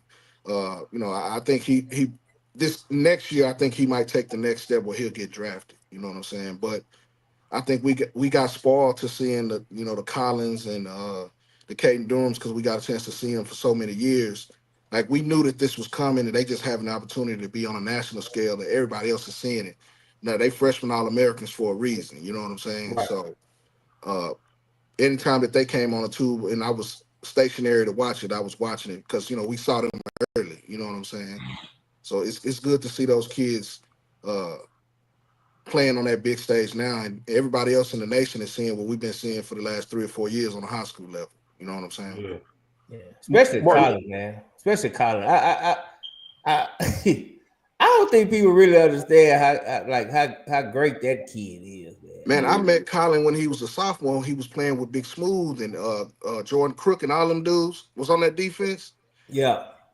I thought he was a senior then. When he was a sophomore, and I ran up to him and started talking to him, and he might be a little bit heavier now, muscle wise, but I mean this kid was like that then. You know what I'm saying? And he had those guys in front of him, and now, it's just crazy to see it that everybody else is seeing it now. This kid it's got everything in front of him, man. I like to see that. When they get to that level, man, and they just flourishing, man, it's just fun to see because we saw it, at an early level when those guys was at playing on high school Friday nights. You know what I'm saying? So, Michael Taft too was on that team with Great House. Yeah, he the one had that highlight interception on right. Queens. But he was on that Westlake championship team too. He was the starting safety. Well, he was the one that when they beat Southlake. Right. Yeah. Yeah, they beat Guy the year before, you know what I'm saying? So I got a chance to see him twice, but you didn't know that he was going to project to be that where he is now. I think he's going to play on Sundays, you know what I'm saying? I do too. I think so too. Willow, do you think Colin remind you of that Penn State? What's his name? Ali? Abdul Carter? Abdul Carter. Yeah. I was gonna say LeVar Arrington, but who does he remind me of? I know Michael Parsons is his guy. Yeah. Right. Yeah. I'm trying to think. Like it's hard as a freshman out of high school as a defensive lineman to go in and dominate the way he has dominated. Like that is extremely hard as a freshman. Like that's a hard position to do that. It's not like what helps him nowadays too, though, Will? Huh? What helps him nowadays is how it's it used to be if you was a defensive end, you was a defensive end. But now they done made the defensive end position into multiple positions. Yeah, you got the edge factor. I was gonna say they call it an edge now instead of a defensive end. Yeah, but you still have a defensive end. So I think in today's game, you can protect smaller guys sometimes by how you package them and how you use them in today's game compared to how it used to be. Yeah, because if you leave him to the weak side of the defense, you ain't got to worry about him getting a lot of play too, and he could be disruptive running plays down from the backside. We call that guy our Bearcat position, which is basically a guy that could drop back in the coverage, line up. We could be in 3-4-1 down, We could be at 4-3 the next time. We don't necessarily have to come off the field and change personnel. Because there are more hybrid athletes around than there is pure defensive ends. Those days are pretty much it's like the stretch five now in basketball. Right. You got a kid that's athletic that can do different things. You know what I'm saying? So I'm Todd, and you can hide him. I just think that what he's been able to do, man, has been absolutely phenomenal though. Like he's making plays when it matters. Yeah. You know what I'm saying? He's coming up at big time moments. Yeah. You know what I mean? And I think we all knew how good he was, but I don't think nobody knew he was that good. Yeah. Yeah. I think Alex January about to blow up too. I think he got a little bit more run towards the end of the season. Yeah. I saw him in there. Like he was playing some shade. Yeah, he was in there. He was mixing it up. Yeah. Hey, Mark, I'm gonna ask you a question. I know you follow a lot of kids too. I got two questions for you. How you see Keydron Young at Notre Dame? That's the one out of Lufkin. Yeah. Last year. And if you was recruiting, how do you? And I'll tell you this, it ain't about Longview and nothing like that, but I feel that Taylor was a better running back than Gibson to me out of IMG. And I felt that with Taylor being from Texas, Caden Durham being from Texas, I felt that Texas should have went after them two guys more than they went after Clark and Gibson, especially them being a young back. I didn't see no difference between Gibson and Taylor. Yeah. Ain't no Longview back been successful in Texas ever. You can go back to Chris Butcher. They only had one. No, they had Chris Butcher too, bro. Come on now. You need to learn your history. 94 from Longview. Vontrell was the last one. Vontrell was the last one, but you said they only had one, and I just named two. I'm saying the problem what people don't like about the Longview backs, Jesse, is that sometimes it don't translate. Is the kid been playing in the eye backfield the whole time. That's totally different. They say sometimes that's why they don't translate when they do get to college and get to more shotgun stuff because they never had really been in it. But you got it. I was going to kind of say the same thing, Todd, is, it's a scheme fit. You know what I'm saying? Don't let him steal your joy. I think that they fit a certain scheme. You know what I'm saying? I think you could have put Tatum in any kind of offense. He ran the I formation most of the time when he was at Longview, but Oklahoma's more of a spread team. You know what I'm saying? So it just depends on the fit. You know what I'm saying? And then with kids like that have multiple options, man, they're gonna go where they see they get on the field early. You know what I'm saying? Right now, in the way college football is, you got to get on the field early as you can. You know what I'm saying? And with Longview back, I don't know, do they fit the Texas lifestyle? Right. I think that's why you normally see them go to more schools that fit more of the Longview upbringing than that big city shit. Well, I mean, but they have kids that go down there, like Darren Leonard. I can't think of the offensive line at the two last name. Wrench, I forgot his name. You had Vontrell, you had who I'm forgetting. They had cats that's from down that way that go to Texas, even Tyler and Gilmore. No. I'm talking about from Longview. I did 93 of them already from there. I'm just saying, but I'm saying Vontrell. Everybody say Vontrell got messed up by going to Longview. He probably should have went to Oklahoma or went to Arkansas, something like that. Chris Butcher went with Ricky Williams, so I mean we know how that story turns. David went down there. And Lee Jackson. They played in remember Friday Night Lights. They coach down to Tyler right now. He probably played the most out of anybody that went to Longview that I can remember. Yeah. But you look at, like you were saying about the I-back thing, and I do agree because I looked at the same thing with Katie. But you had two guys I know that played in the NFL from Longview within the last 15 years. No, 20.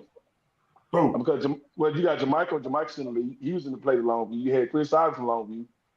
I'm saying Jamaica Henry played at Baylor. Yeah, correct. But that's what I'm saying. They were on the spread at Baylor. They went to Longview. Yeah, I'm not saying they don't transition, but I'm saying Vontrell was a downhill, run through your ass with a big ass Mike Tyson neck. That's true. Yeah. And at the time he went to Texas, that may have been the first time in Longview back in them days when probably getting no shotgun. When Hastings came out, they started originally kind of getting to some shotgun and some other stuff with Tatum in them era. But back in that era, that shit was downhill. Fred Talley, Vontrell McGee, Chris Ivory, all that type of shit.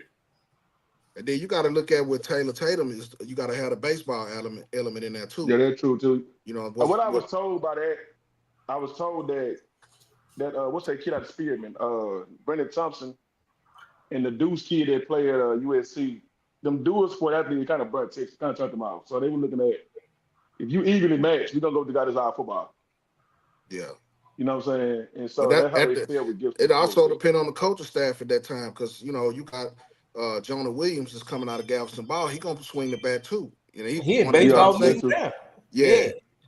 So that the coaching staff at Texas before then might not have wanted him to play that, but you know, Sark and them giving him a chance to play baseball, because Jonah Williams good enough to get drafted in the high early first round in baseball. He that cold. You know what I'm saying? You see, that's how Taylor was too as far as baseball. I didn't realize that, but he was a prospect. I tell people, he's a player. He was a prospect in baseball, so I see why it's important to him. Yeah, I'm talking about center field, anything that I feel he catching. I saw him play. You know what I'm saying? He got an arm and everything. How do you see Keegan Young at Notre Dame? He's gonna have to get on the field as early as possible, man. You know what I'm saying? That's the bottom line. You know. That Jeremiah Love cat, he the real deal. Yeah. You see what he did with a hurt knee. Yeah, that kid. Yeah, and I agree with you, Jeremy. I said that too. He probably just in the road. Yeah, like I remember, like Michigan, a lot of them guys, they believe in that seniority crap, stuff, man. We're gonna go with the best, the guy that's been waiting. Yeah. You know what I'm saying? And so, and that's what I'm feeling they're gonna do with Keegan Young as well. Yeah. Well, Jadarian Price, when he came out of Denison, was really good. You know what I'm saying? He had to wait his time. Yeah. Yeah. How long you been up there? Yeah, he was a sophomore. He was at Denison about 2 years ago. Okay. You know what I'm saying? He had red shirt. He played as a freshman. You know what? That's a sneaky spot too. That put out pretty good backs, man. People don't talk about. Denison and Sherman put out a lot of talent. Well, I'm talking about backs. You look, remember the Robertson boys? You had DJ Jones. You talking about this Price kid? Yeah. You know what? I remember this Price kid. Now he showed did come out 2 years. Big back. Yeah. Showed did. Yeah. I remember him. Yeah. So yeah. But this the thing, y'all, like really true about, like the teams y'all could have watched this year. Yeah, half of these kids could be leaving the tatty ass, going somewhere else, even if they were starting. Yeah, if the money right, you right. Hey, Ty, it's just like Little League football here. You don't know who play for who these days, man. Yeah, but that's what I'm saying. So y'all really got to like start following kids and stop following the teams. That way y'all can stay with the same group of players. Yeah. That's why I just follow teams. Players gonna come and go. Yeah. I just follow the teams because they go jump. They go jump around. It's kind of like the NBA. I don't follow the NBA as hard no more because teams change. It changed so much. I just wait till the start of the season. Yeah, I mean, it's too many 3-point. Man, you basically watching a bunch of millionaires play horse. That's how I look at it. Yeah, I ain't talking about the game. I'm just talking about like the player, the way they keep changing. They trade and swap teams. Yeah, so much. I mean, the game is the game. We know that is what it is. Yeah. Hey, Will. Todd, what's up, Jeff? What you think about? What you think about Booster, man? Do you think is he gonna get picked up late? What you feel like is hurting him from getting a bigger offer than the SFAs and the mark? What I would think probably people is like sometimes people may have to read between the lines. Sometimes he may be a junior college kid. Yeah. For whatever reason, you know what I'm saying? Cause like when people talk about it, you talk about just the talent aspect of what you're seeing. But I don't know personally, but I'm just saying sometimes with some kids like that, we've had some. It may be some grade issues. It could be some other things going on. Well, and now he can benefit from going to junior college and don't even hurt his ass ability. No, it's true. I did ask that question from real reliable resources. He don't have grade issues and he don't have any behavior issues. Wherever he go, he got to get on the field early. That's true. But no, it ain't grades, Todd. I was wondering. I talked to some people down there. It's not his grade. I mean, but you got to make sure the people you talk to even know what the hell grades mean. What is the qualification? They are. Trust me. I ain't gonna say too many names, but it's some very valuable. Don't say no name, man. Cause I don't want you to get caught up in no goddamn Longview homegrown tussle. No, they very valuable, bro. Very reliable resources. It ain't the grades. Okay, I mean, maybe he don't fit the characteristics of what people looking for. Yeah, that's what I'm saying. Each his own. He either got to get on somewhere, even if he go junior college. See them 2-3 years now. I agree with that. I think I looked at it like shit. Like I tell them kids, regardless, man. Hell, like a Lamar or SFA. Hey, man, go down there, eat for 2 years. Say them D1s will come calling for you. You know what I'm saying? I think it was A&M Cummings had a kid, man. I think there's a lot of people out there right now. I think he's an outside linebacker or something. Yeah. There are a lot of big time schools out there right now, bro. So sometimes you got to look at it as like going to prep school. I mean, look at Cam Ward. Didn't have much coming out. Went to UIW, played well, and then he ended up in Miami. Now he's gonna be a first-round draft pick. So it's a get in where you fit in. I agree with you. Yeah, it's a business. Yeah. Hey, Will, I never asked you that, but where did the O come from in Willow? My middle name is Oren. Your middle name what? Oreo. Oren. O-R-A-N? Correct. You named after somebody in your family, ain't you? Yeah. So my aunt, so I'm named after the first man that started the schools in segregated schools in East Texas. Yeah. Okay, and then so my aunt, my Aunt Godfrey, she used to call me Willow all the time. So she passed away with cancer, and so this was just my way of honoring her, because she called me Willow all the time. Yeah. So I kept it, and it kind of grew, and there you go. I was watching this repeat show that I didn't know was a repeat at the time when I started watching it the other day. And I saw I had typed that question in and you didn't ever respond to it last when Lincoln Coburn was really on the TV. Y'all should tell somebody y'all doing that replay show. When I saw the show, I was like, dang, I'm live? Yeah. Like, I didn't know. Patty doing that type stuff. Pat threw that on everybody. Like, asking questions. I'm like, damn, how my name scrolling across already? Hey, did you watch that whole show?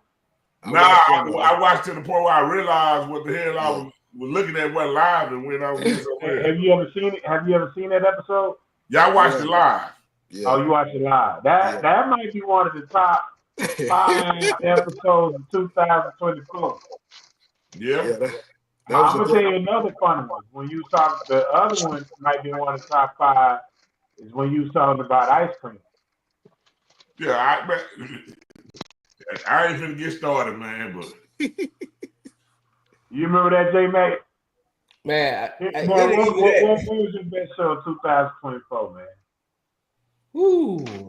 All right, when J Mac got mad. Yeah. Ain't no telling. It's a few of them. Hey, when J Mac got mad, it wanted to cut the show off. Well, what time was that? I mean, he did that a couple times. His last one, he just didn't have no character, man. That's when he was mad at me. Yeah, hey, and then he started cussing in the chat. Oh, well, hell, that's a Tuesday night show. That was a Tuesday night show. It was.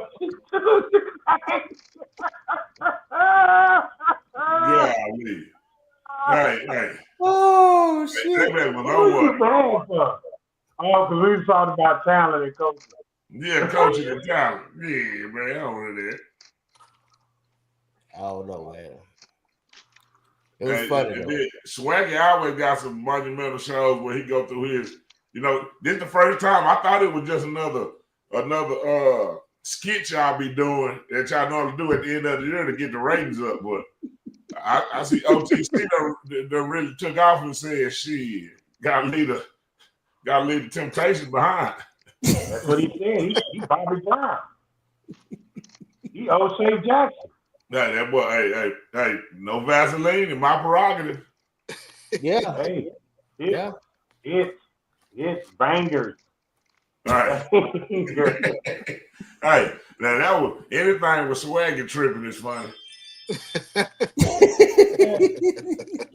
right, I'm gonna tell y'all the funniest Swaggy thing, man. I wish y'all could pull it up and show it. But watch when he walking out the tunnel with North Crowley. Oh shit. J-Mac, next time pay attention to how he clapping. That shit is not on no rhythm or no beat. That shit is like some shit. Hey, and he's shaking his head like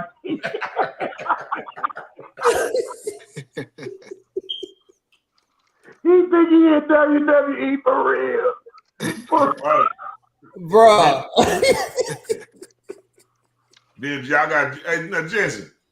Now you really don't like DeSoto though that much because like you be tripping.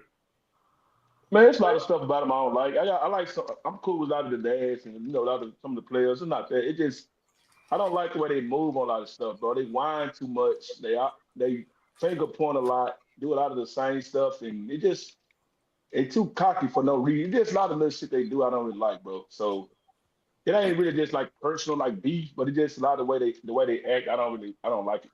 So anytime I get a chance to get stabbed at them, I'm gonna be one of them. I see, boy, your ass funny, boy. But I be like, God damn. I'm like, this some gangster shit. Nah, I don't. Like I say, man, even when it came to people that everybody with dudes going to Toto, they wasn't even the option. I skip right over that school. So nah, I don't like the way they move on a lot of stuff, man. Like, I just don't like the way they move on a lot of stuff, man. Damn, Jesse. It's like that, bro.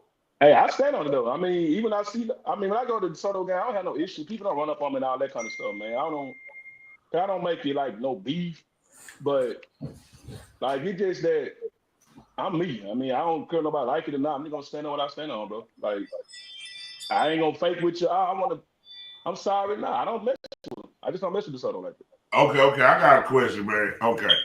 Can we get a reunion show where you and Swaggy, y'all 2025 shake hands and Man, I ain't mess with Swaggy. Man. I need to do right where you at, bro.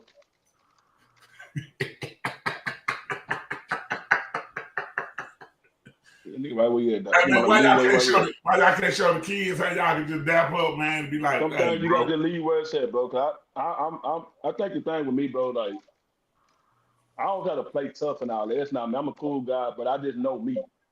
And one thing I don't play with is threats. I don't play with you calling me BA. I don't play like that. Cause I really would like jump on you. So instead of me doing that and losing everything, I just stay away from you. I know, man, but we gotta show these kids how we can squash the beef. Show the kids that by staying away from the person that you just ain't gonna deal with. But what if they go to school together every day? Hey man, you can be cordial. You can still show each other respect. Just I don't deal with you. Hey, that was some of the funniest shit. Some of them posts. Yeah, man. Hey, Will.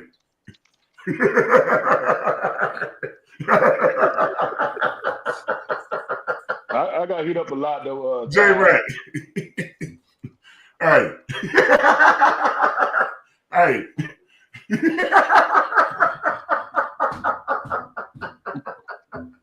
Hey. What the hell got tired so typical, man? Hey, bro. Hey, what a swag with a drop shit. Nah. Hey. Oh man, I should have said that, but that shit just crossed my mind. Hey, based on the way he came around that corner on that video, that tunnel, you never know, man. He had the energy of a man. Nah, I get a lot of people always talking about them memes and stuff make a lot, man. So I thought about doing a top 10. I might do a top 10 meme that I did 24. Nah, you be having too much negativity. But what B Rise at, man? B Rise he on vacation, man. He on vacation. What you mean by that? What's that? You thought you being too negativity. What you mean? Nah, man, because y'all should be so personal just throwing jabs at people. I did the section red thing. I mean, I had fun with that, going to the schools and all that stuff. Like, nah. I mean, I be having fun, bro. No, I mean the section red though, like if you get caught on camera and you don't win, I mean that's the shit you gonna have to deal with. Yeah. Oh shit. How City Hill gonna be next year? Because at one point in time, you gonna have to goddamn City Hill Horns gonna have to come on with it. City Hill gonna be fine, man. They're gonna be fine. They gonna be good.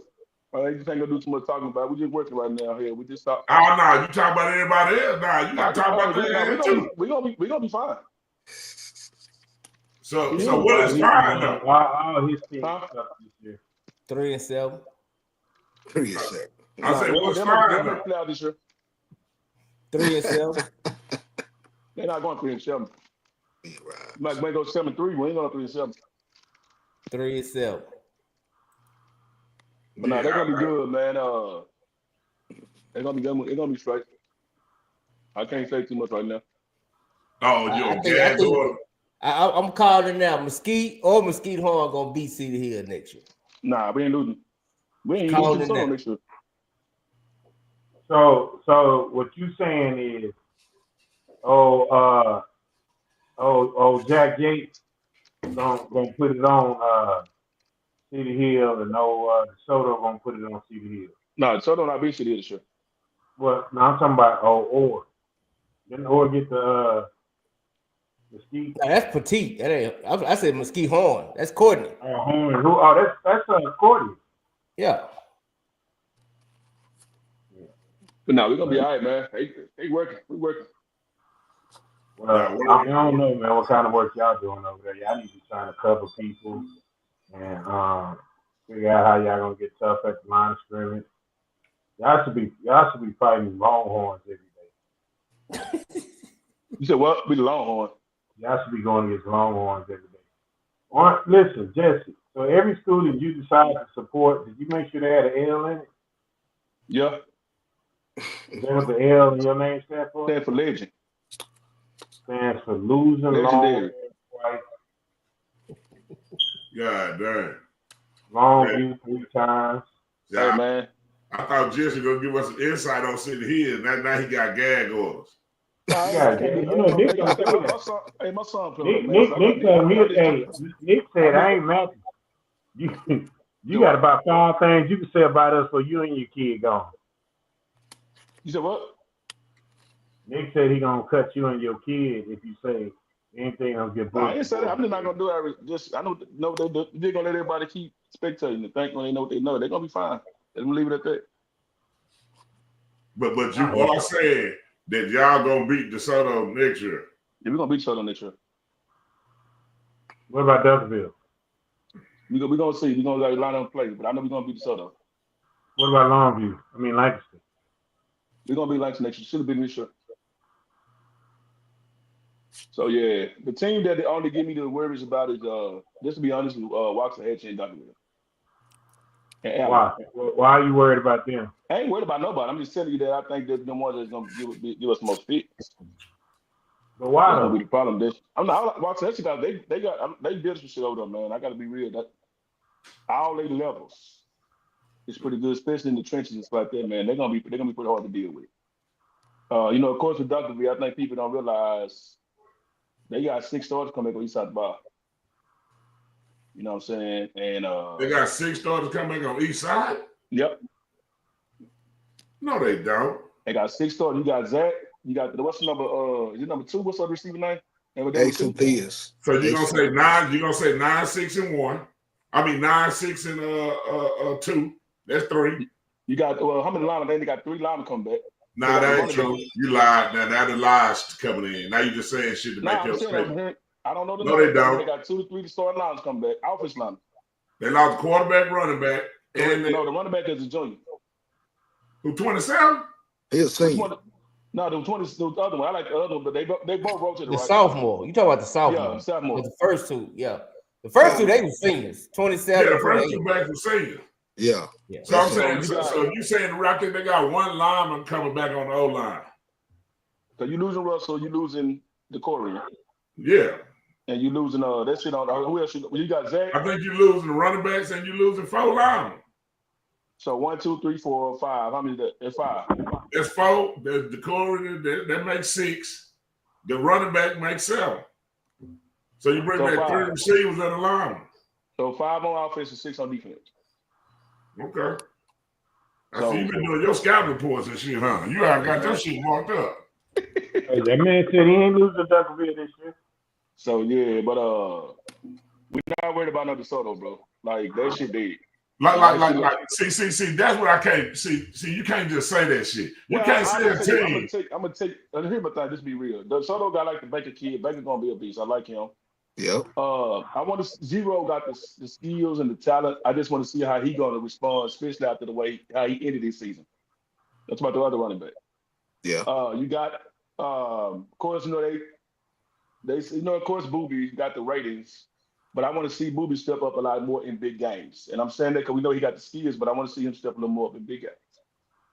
I know they're losing a lot on the offensive line. You got losing Byron. I forgot who else. I know they're losing like 3. Somebody I'm missing. Yeah. But they taking a big hit, bro. We got to wait till the portal close before we find out. That's true on that. You're losing Kiki. But this is what I'm saying. I'm saying the team that does really kind of beat you. I'm just gonna say the last 2 to 3 times convincingly. Like you can't just say we ain't worried about them. You don't overlook nobody. That's what I'm saying. I'm not saying that you ask me who I think that would probably. What I'm saying is that I'm not gonna sit up and say they're gonna beat us. What I'm saying is when I'm saying that the teams that I'm worried about, what I mean by that there's gonna be more the possibility of losing to. I'm not gonna say who's gonna beat us. So I'm just saying we know that Duncanville is gonna be a huge uphill to climb. It's not that we disrespected Soto, but I just feel like we're gonna be able. Why do you think Duncanville is such a big ass hill to climb? You know what I think with Duncanville? I don't think that Duncanville can't be beat. The problem is, I think with us, a lot of that shit's mental. If we get to the point with the mental part, is hey, this Duncanville, we gonna beat Duncanville. We get really believe that shit. You can beat Duncanville. I mean, I think when Duncanville got the bus, man, Duncanville 20 points ahead of a lot of people. Just because they say their name Duncanville. I mean, but they did been DeSoto too. Ain't nobody really but DeSoto. To me, and I'm just telling you, like I said, I don't really hear people prefer DeSoto like they do Duncanville. I mean, and now what's the difference? Like, why? I mean, like, why did you prefer one? You think the Duncanville, you think the physicality, right or wrong? Yeah, I mean, you know the thing about physical, yeah. Wait, when you think DeSoto, you think you're gonna get in the shootout or just finessing? I mean, except for the last championship. Yeah, the last championship. DeSoto was very physical. And I'm gonna tell you another thing too. The way long you just beat up on DeSoto, that's gonna make a lot of people look at them a lot different too. Like they didn't just lose like Duncanville burned along. They got the ass kicked. Yeah, power counter vert. Yeah, they got the ass kicked, bro. So Lamar and them and all them, they can say all that, bro, but they lined up with less star people. Hey man, send Lamar the link, man, because we finna get this shit started. That's we ain't. I'm finna go to bed. But damn, man, why you can't transfer the ownership to Will? Shit. Hey, Will over there sleep. Man, Will over there with his mouth open. I started. No. I'm not going to bed with you. Don't do that. Don't say that. No, Diddy. Yeah, I knew something was up with Will because he in a whole different spot in this house today. Yeah. No, he got put out of his office. Yeah. His wife told him he can't go another night. my son moved in and kicked me out of his room. But Will always cracking up Tuesday nights, and he needs to get Lamar and Jesse on there and let Ty referee. What are they using for motivation? What are y'all? We gonna get down to the is DeSoto over? Yeah, I'm gonna tell you it's over. That's over. And Lamar is gonna defend DeSoto, and Todd is gonna make up the rules as he goes. I'm gonna tell you like this. That's what I'm talking about with Jesse. How they over, but you telling us see the hill ain't over? We just not get started, Todd. Nah, bullshit. Say that. I'm gonna sit on that, bro. We just not get started, bro. I'm saying from an outside eye looking in, from people that don't got no dog in the fight. All right, let me put our bullshit aside. Let me just be straight up. We're gonna respect anybody. I can't speak, and I'm saying I don't coach on the staff, whatever. At the end of the day, we'll talk. We're gonna respect anybody. They go for DeSoto, they go for Mesquite, they go for Hatch, Duckwood, and whoever. So you got to line up and play. Because one of the games this year that we was protected to win, we lost. All right, so you still got to line up and play. But at the end of the day, just to be 100, I want to see how DeSoto gonna respond. They taking a big hit. They get losing a lot. So I want to see how it's gonna be. You know what I'm saying? I mean, everybody got good underclassmen. Like everybody got a good 27 class. We got a good 27 class like everybody else. So at the end of the day, man, the 25 class gone. You know, the Tigers and all them kind of guys, they all gone. All right. We losing, you know, whatever you want to look at. You look at Duncanville with keeping them with some of the greatest guys that's gonna be gone. So it's like now we all got to start over. But we're gonna respect everybody. But I'm just telling you, for what I'm seeing and knowing inside the city here, what they got going over there, they're gonna be fine, bro. What I'm saying, you can't let one bad year dictate anything. What I'm saying, yeah, they did graduate people. I mean, both schools, like y'all graduate people, like why should they people feel like y'all gonna be all right, but they finna be struggling? Or they gonna I come think back? they're gonna be fine, man. I just think that they can want that about it, so they're gonna have talent. And I think a lot of people overlooking Langston. Langston got one of the most talented teams in the district. Yeah. I'm just going out with the teams you No, say. I'm just saying, like I'm just being 100. I think Langston got one of the most talented teams, probably the most talented team in the district. Okay. And they're just being 100. Like, they got a good I like their freshman team. I think Watson Hatch's freshman team was the best coach freshman team I've seen this year. They were very well coached. They good in the trenches. Langston problem has been the leadership. But they had the talent over there on freshman and JV. So at the end of the day, everybody's gonna be pretty much even match when it comes to a talent-wise standpoint. But if I had to give it to an edge on the talent-wise, Langston probably got more talent than anybody in the district, including Duncanville and DeSoto. So you saying Langston got the most talent? I think they got the most talent. But then it goes back to the leadership point. Well, I mean, what's wrong with the leadership? Man, I ain't gonna get into that. But this is what I'm saying. Like we judge the leadership on what somebody don't make it to state or what. I'm gonna put it like this. There's a lot of you realize a lot of my kids I coach play at Langston. A lot of dads and stuff I talk to is at Langston. You know what I'm saying? It ain't that Paul them not doing a hell of a job, but some of the stuff that he had. I'm gonna play like this. When we played their freshman team, we was the third team they got to a fight with on the field. All right, they ended up getting to other fights after us. You can't. So these the kids, but these were the kids you coached though. No, not out. No, I'm just saying some of my kids play for them. Play for Langston. Okay, so was your kids fighting too? No, RJ wasn't fighting. Rashawn wasn't fighting. John wasn't fighting. And I saw how the fight started. I'm looking dead at it. When the kid walked up to what I kid, I'm looking dead at it. So what I'm saying, but they ain't with this with us. I think they had a fight with us. They had one. I think was it North Crowley? I'm saying, but did you turn them horns loose? Who? You. Turn them horns loose how? What you mean? I ain't gonna go put my hand on kid. Nah, I ain't talking about you. But I'm not to be straight up, but I saw what one of the kids I saw what Deuce did. So I had to tell him, like, you go to the bus. But I'm saying that at the end of the day, it wasn't just about City Hill. There was other kids they got into fights with other teams. That's leadership. Even when you look at when the varsity play, they doing this dirty stuff like that. That's called for leadership. That's discipline. You don't see that from SOC. You don't see what? Your kids run up and got to start fights at the game. Nah. I think sometimes it depends on how good you're looking. But my point is that at the end of the day, it's certain stuff I look at and stuff like that. So I can tell you guys be like, hey, get such and such. Hey, Jesse. He got to be on the sideline. So what you telling me the District of Doom is wide open? This year, yeah, it is. So it's the District of Boom. Duncanville like the heavy favorite one this year. Yeah. Now you got to go through Duncanville. Let's be 100. They are the man till you beat the man, but I don't think it's just automatically a lockdown on Duncanville. Yeah. Well, you got to wait until the spring. Yeah, I agree. Come after the spring, you got to see how everybody line up after. That's why you got to go to spring people practice. moving and everything and all that stuff, man. So you never know who's gonna end up where. I mean, they did just build a Chick-fil-A in DeSoto, so for some reason they're gonna quit a lot of jobs. So who just never know. What's that got to do with anything? All right, so what I'm saying is this though. My man, Coach Harris. Everybody want to jump on and talk about the District of Boom, man. Damn, fool. But you already sound defeated too, like when you talked about with Duncanville and Waxahachie. No, I'm just saying I think them gonna be the two of the that thing they're gonna be two of the favorites in my opinion. Yeah, based on last year and what's coming back. And I'm looking at but I'm telling you, City Hill gonna be fine. That's why people talk about City. I'm like, dog, they gonna be fine, bro. Well, we said listen, Jesse. Okay. All right. I am and still is one of City Hill's biggest supporters. Okay. We said that last year. Yeah, correct. But then so that's it. Go ahead. Hold on, Jesse. And it was demoralizing. Correct. I agree with that. To watch y'all play football. I agree with that. I think right now quiet and just ease on into the season and surprise people. Y'all still scrimmaging socks this year? I believe so. That Ty can answer that question.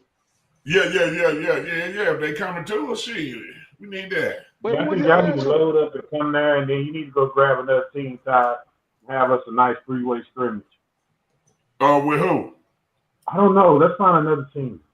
Let's do it. We're gonna do it at soccer. Nah, we're gonna go to Kincaid. We don't want y'all to lie. We don't want y'all to lie. We don't want company. We came to Kincaid last year. Oh, y'all can't come see here. We don't travel. I turf better. We don't travel on 67. We don't do that. I don't want no horns to get turned. We got Wi-Fi in here, man. We don't travel to 67, man. You good. It's too far deep in. Yeah, we don't go there. Chicken right there behind it. That gangland. No. You know how y'all see the Hill / DeSoto people act. We ain't going in that. You can't compare DeSoto, man. DeSoto got their own weed chicken. No, y'all right on the other side of whatever road that is that connects y'all. We right at the freeway. Nah, I want our kids to come out of healthy and safe. I mean, we do be looking for a different for a team sometime, but people ought to be having stuff matched up though. Man, we need to find a third team, Todd. Bring in there and let's turn Kincaid out. I don't give a damn if it's 4 teams. Shit, it can be a jamboree for all I care. I don't give a damn about that. That's what I'm saying. That's what I'm saying. We need to find 2 more.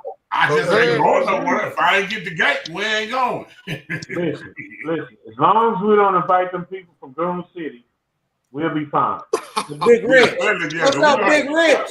Yeah. You right there right now. You gotta have some real security. I had to walk through their parking lot after one of them games and shit.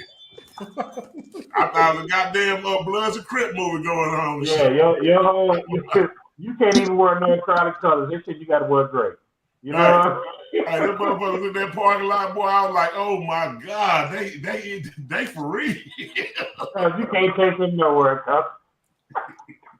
Hey, when I was driving to the game, we got to that Duncanville game kind of late, so everybody that was black was still trying to get in the game too. You can see when them hood dudes be coming in, they cars be sitting up about 30 feet in the air with big ass rims on. I'm like, boy, these motherfuckers out here. Lord mercy. They got active inside the stadium. Nah, you should have, man. Nah, that's what I'm telling y'all. What y'all saw inside was nothing. Outside was way worse. Did he give you a Carter Kimball field back in the 80s? Yeah, it was bigger. It was better than that because it was more people. Like, I'm telling Will, when we got there, I'm talking about with all the fights and the shooting and stuff like that. Nah, I just saw somebody running over there. He must have been on the wrong side, but I heard he had on red and the color was blue for that day. I got my partners in Fort Worth. Teddy Thurman, all them boys went to Dunbar, so shit. Oh, okay, that was Then plus I just had met Charleston White that week before too, so he got my back too. Yeah, I saw you. Yeah, you know what, man? When he was at practice, I didn't even realize he was there. Yeah, that Charleston White, man. He just came here and said good night and lay down. The moment he walked in there, your voice. Coach Harris, your mama tell you what to do? What's going on over there? You got a curfew? Nah, that's my wife. My wife talking to my son. So, what's up? What's up, OG Todd? Man, hey, I'm chilling, man. Just 2 weeks out of watching y'all do it all and watching everybody tell me I ain't about shit. Man, they better know how hard it is to get there. And you done it so many times. So, man, I'm proud of you. Man, love the way you work, love the way you grind, love the way you coach. And shit, you be doing it, man. Keep doing it. Man, y'all boys too, man. Shit, I'm just listening to Jesse Wild. He talking about the District of Doom and shit and all this shit for next year.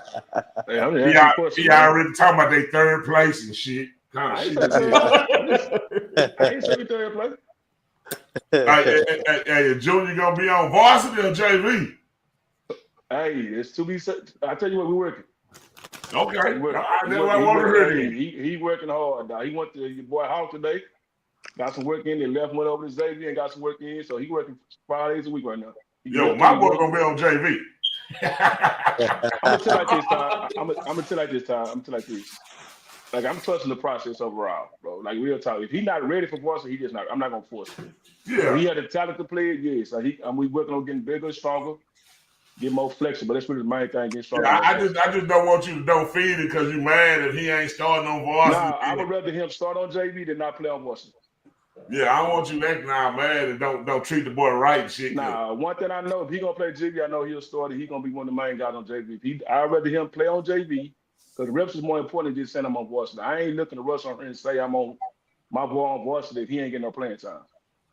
Now, what's his number gonna be next year? We gonna run at his ass.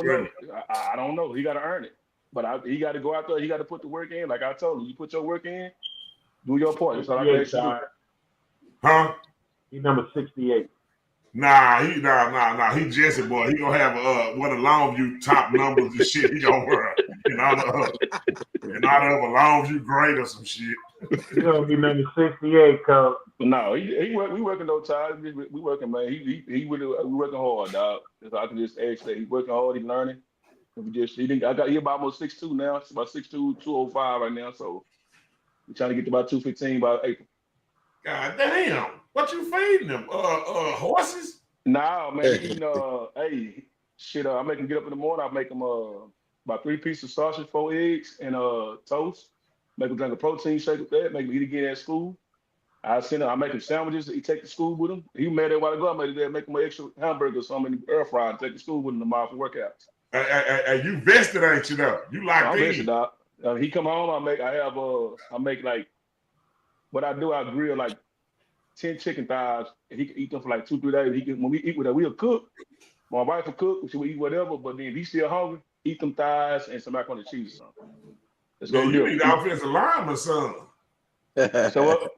You need the offensive lineman, son. Nah, hey, spaghetti, my wife, man. Hey, we make eat.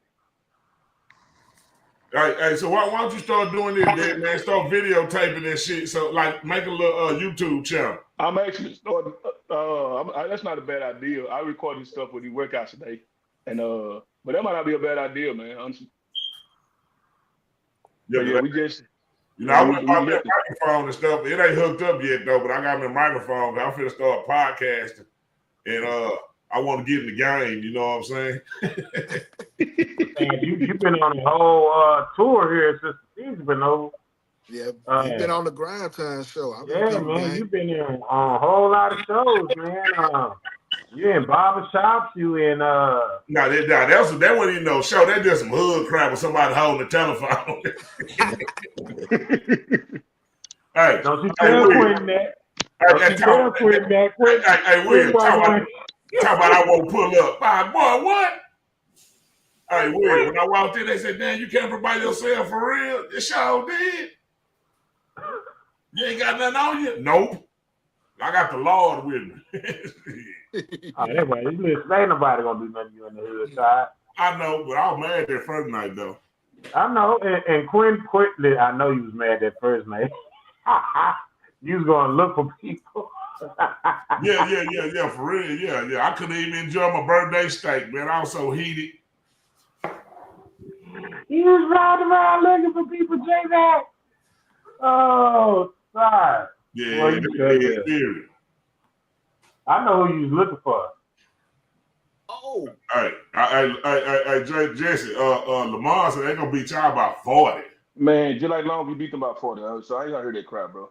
That was just 38. No, we ran to the nearest 10th. It was 40. So, and nobody gave him a chance. That's what I'm trying to see. I'm trying to get me. I want to know who people want on my first host when I learn how to do a podcast. I'm giving you Mark here because I know you'll advise me in the right direction. J-Mac told me I need to go buy a green blanket and shit. You talking about a green screen? Yeah, green screen. I'm like, well, I need a green screen for I got books in the background. Y'all run Harris off, man? I think he was coming back. He must have dropped or something. Just give it till 10:20, J-Mac. This is my fun time. I've been waiting for this all night. I gotta hurry up because I'm tired. I gotta be at the damn driver license place, and you know you gotta get there 2-3 hours early to get in line. Yeah, you gotta have an appointment. You know what I'm talking about? Yeah, but you do that same day shit, you gotta be there like Fuck, Yeah. man. You Shit. got to be there when the janitor get there. Dog, you think I'm playing, man? They be out there in chairs and shit. Already. Like at 5 o'clock in the morning. Like Black Friday used to be. Yeah. I'm like, God damn. Oh, you gotta turn your DOT code in? Your medical code in? Yeah, man, because they bullshit, man. I sent them the email, but I guess the weather made them stop working too, I guess, down there in office. Shit, I was glad for them couple of days. Man, I said that on 2 days. But you drive trucks or something? For me, I drive Frito-Lay. Oh, J-Mac, you too? Yeah. Oh, damn. Y'all want to be driving them big trucks, huh? Yeah, I do. Yeah, and I go to Austin every day. It's my last week on Austin. I start next week. I'll be going to Tulsa every night. Damn. Where you be going, J-Mac? North Fort Worth. Ah, you got them short drives. Nah, yeah, I'm a P&D. I'm local. Oh, okay. P&P. What that P&P stand for? No, it's pick up and Pick up and deliver. Oh, P&D. Okay. Yeah, you know, I think I'm going to get, for my first gift for the podcast, I think I'm going to get Coach Samples on. I'm going to pull up at the crib. You going to have to, probably. He going to do it? He going to do it? Yeah. If I tell him he will, yeah. Okay. I get him loose for like an hour of the uncut where y'all can see. That'll be dope. Yeah, the He don't truth do behind the scenes, man. I'm trying to get this podcast so I can just be free and they got to worry about winning no games to make money. They would have gave me money. Because you don't win, everybody gonna get you fired, man. Damn. Man, you don't really be listening now. Let you hindsight. Yeah, I know. I don't be listening to it, but shit. Hey, they say who ain't changed their fire alarm? No, who ain't changed the battery in their smoke? No, that's somebody at ring account. That's a ring camera. That's me. Anytime you move my house, yeah, that's a I ring camera. got 6 cameras on the inside, 4 on the outside. I got a trap house. Nah, it's a trap when you come in. I got about 6 of them. I got about 6 around here too, now, so don't feel bad. Hey, so anytime somebody move around my house, I don't even hear that ding no more. Every garage, every night, this damn cat be walking across the damn, coming out the back from somewhere, walking through the bushes. Man, don't speak the book. The wind do our front door like that. Hey, my little boy Will, he think he be talking to the little girl in privacy. No, he ain't. I got that ring camera on listening. Do you bring the conversation up in random conversation? Nah, I really don't be doing that. It's like if he in the kitchen or something, looking at the wrong cabinet and shit. I'm like, shit. I start talking like, get your ass out my stuff. Hey, I woke up one morning, I see Deuce in the kitchen at 4 in the morning. I'm like, what you up here cooking at 4 in the morning, bro? He's like, how nigga, I saw you on the cameras. Why you looking at you? Told him to gain weight. You can't get mad at him. I just wonder what he was cooking. Don't be cooking. You can just warm up stuff from the microwave or something. Don't be in there cooking while you sleep. Yeah, man. Don't trying to put all that weight on him either, Jesse, man. Like, he's training real hard though, bro. That's why I make him eat, because he don't eat. I may have to make him eat because he works out a lot. So he go to, you know Hawk, don't you? Yeah, I play with Hawk. Yeah, he go train with Hawk twice a week. Then we go lift about 4 days a week, and then he working 5-6 days a week. He go train with Xavier Joe once or twice a week. So he working, bro. Then they living at school and stuff, man. So he got to eat.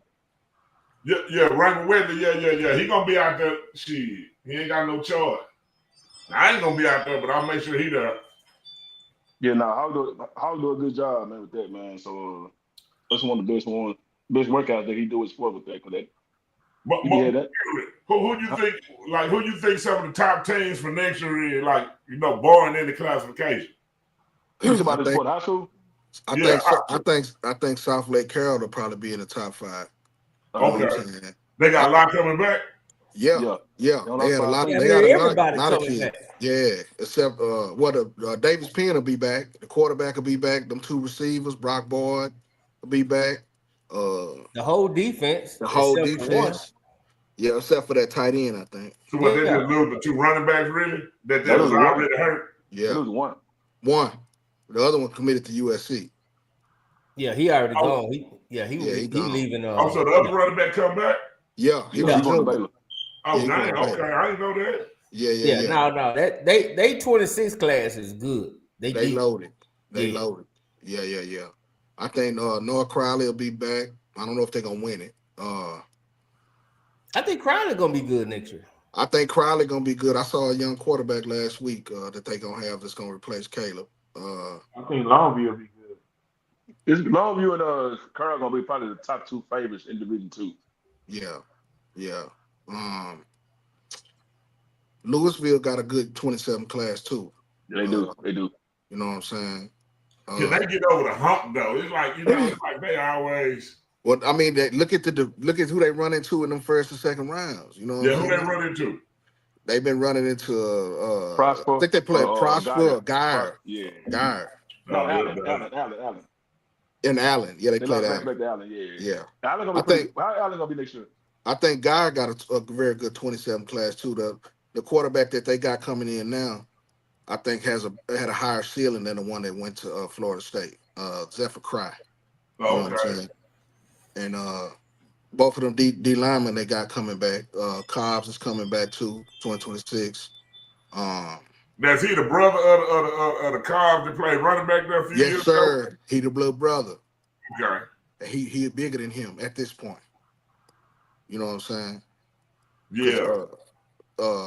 Cadra Cobbs, when he was playing over there with Eli Styles and all them, they was dogs. But the little brother is a little bit bigger than he was coming in. He playing on both sides of the ball. Cadra Cobbs only played running back. Yeah. Walnut Grove gonna be good. I was just gonna ask you about them. I heard they that's the freshman quarterback, right? Yes, Hayes Hackney. Yeah. And make sure again. Say it again. Mark, I want you to, if you can, Mark, I'm gonna cut you off real quick, man, because I'm about to go to bed. But I want to put this in your ear. So we got a real cool deal that we're working on with the NFLPA. And they had this thing in Tampa on the 21st and 23rd called Sandlot. So we're getting ready to do the uniforms for the whole tournament. So part of our deal too is we get to pick 6 kids. Okay. And we're gonna do it with the Dubs, 6 guys, 3 receivers, 2 DBs, and a quarterback. They'll fly them in, put them up, put them on a team, and they get to work with NFL coaches, NFL players the whole time they're there. Think about 6 guys that you think will fit those roles, and let me know. Okay. Shoot. When you get off, shoot me a text. You know what I'm saying? Yeah. And I know, Todd, I want your corner. We want 2027 kids, is what he said. Yeah, 2027 kids. You're ready to be juniors this year, right? Right. Yeah. That'd be current sophomores, 27. They current sophomores now. Yeah. Okay. So, and they're gonna fly them down, take care of them, put them up, the whole 9. So I'm picking 6. Okay. And if anybody there that's online, if y'all got guys that you think are good enough and you want to promote your kids, just drop me a chat, hit my inbox, send me huddle film. Don't give me a name, just send me the huddle film so I can click on and watch it. But we're gonna be making decisions in the next couple of weeks. But it's 21st to 23rd. So Todd, if you got anybody that you feel is that guy, let me know, man. That freshman wide receiver, that's one. That big, tall wide receiver they got, that'd be the one I'm thinking. But that's 28. Yeah, but that's fine. It's 27 is the cutoff. I mean, 27 is the most. Yeah. So as long as they, getting ready to be sophomores and juniors, we just want them for 2 years. You know what I mean? So we can really get them in the program and let them go through 2 years. They'll talk to them about NIL deals and the whole 9. So it's a pretty little dope thing they got going on. They got teams in Georgia, teams in Florida, teams in Jersey, and teams in Chicago. So what is that, 707? 707. So it'll be pretty dope, man. It'll be a good opportunity. It'll be something that I think, and then the other part of it too is I'm gonna merch them out. So when they go down, they have all the gear they need. They're gonna have warm-up suits, t-shirts, shorts, all the accessories they need. They'll be Willow down when they go. So they have stuff to wear for 3 days too. So it'll be a good opportunity. So you want 6 kids and one at each position? So it's 3 receivers. 3 receivers. Okay. 2 DBs. 3 and 1 quarterback. And 1 quarterback? Mm-hmm. Okay. Now, does it matter? You want the film, and you gonna judge on it based on their ability, what they need. You know what I'm saying? They giving me the creme of the creme to choose the 6 players. Okay. All right, bet. You know what I'm saying? So I got carte blanche. So I'm gonna look at them. If they're guys that A has the ability to not only just balling this year, but got the ability to dominate at college and has projection for NFL. Okay. All right. Say less. All right, fellas, we finna follow Willow out the door. So yeah, I'm out. I gotta go to work in the morning. Willow gotta go to work. I gotta go get in line with all my. I get in line. Hey, Todd, you look good, man. How much weight you done lost? Shit, none. I'm finna start working out though. Shit, I'm finna start walking. I'm gonna do what J Mac do up there, just take a picture from the mirror and shit. That's it. Hey, it wasn't different shit on the show. different club of time. That's it. I be clean. Yeah, I'm finna start walking or something, man. Already. All right, man. Just make sure you get 10,000 steps in, man. Yeah, you don't do nothing else. Hey, Jesse versus Lamar will Tuesday. Tuesday night, Jesse versus Lamar. Tell Lamar it's on. Jesse, it's on. Todd, you make it. I'm gonna have the rules, but Todd gonna do whatever he want to do, and that's fine. Sometimes you let the players make you look good. What are you talking about, Longview or CD? Oh, no. You ain't part of Longview, bro. You see the hill now, bro. Like, stop that Longview. Now, your Longview days over, man, till your son graduates. What side you sitting on just if Longview likes it? If Longview and CD match up in the playoffs. Yeah, CD is. My son played CD here. Nah, he gonna be on the Longview side, man. I'm sorry, son, but shit. Nah, I gotta sit on CD here. I'm CD here, dad, man. Shit. All right, yeah, you're a good one, man. Cause you know what I told my son? If he ever went to Ohio State, I'm gonna show up with a Michigan jersey on, with my name and number on it, and sit on the other side, and I'm gonna pray that they get their ass kicked. Well, if he go to Oklahoma, then yeah, I'm gonna have to move to Texas. But other than that, shit, yeah. Nah, man, my son had to walk home. He had to ride the bus back after Faith Family beat Carter in basketball. I just thought he come around. That's hard. That's hard. Nah, we good. We good at city here, man. We take care of it. We good, man. You gotta work. Like I told you, gotta work. Hey, I'm with my son every other day. Now after that, I was with whoever was going. I was with Faith Family, but that day, that moment, nah. Yeah, wow. Well, hey man, everybody tune in Tuesday night. Y'all, this be the first time we get to see Ty referee. Yeah, District of Boom. Hey, somebody sent Ty a referee shirt. He need to wear a referee shirt. Hey, he go to Foot Locker, man. You want to buy one of Foot Locker guy? Oh, he got the Foot Locker? Dicks too. Willow got one. Willow got one. Yeah, Will, just drop it out to me, Will. I got you. All right, y'all. All right. Watch this.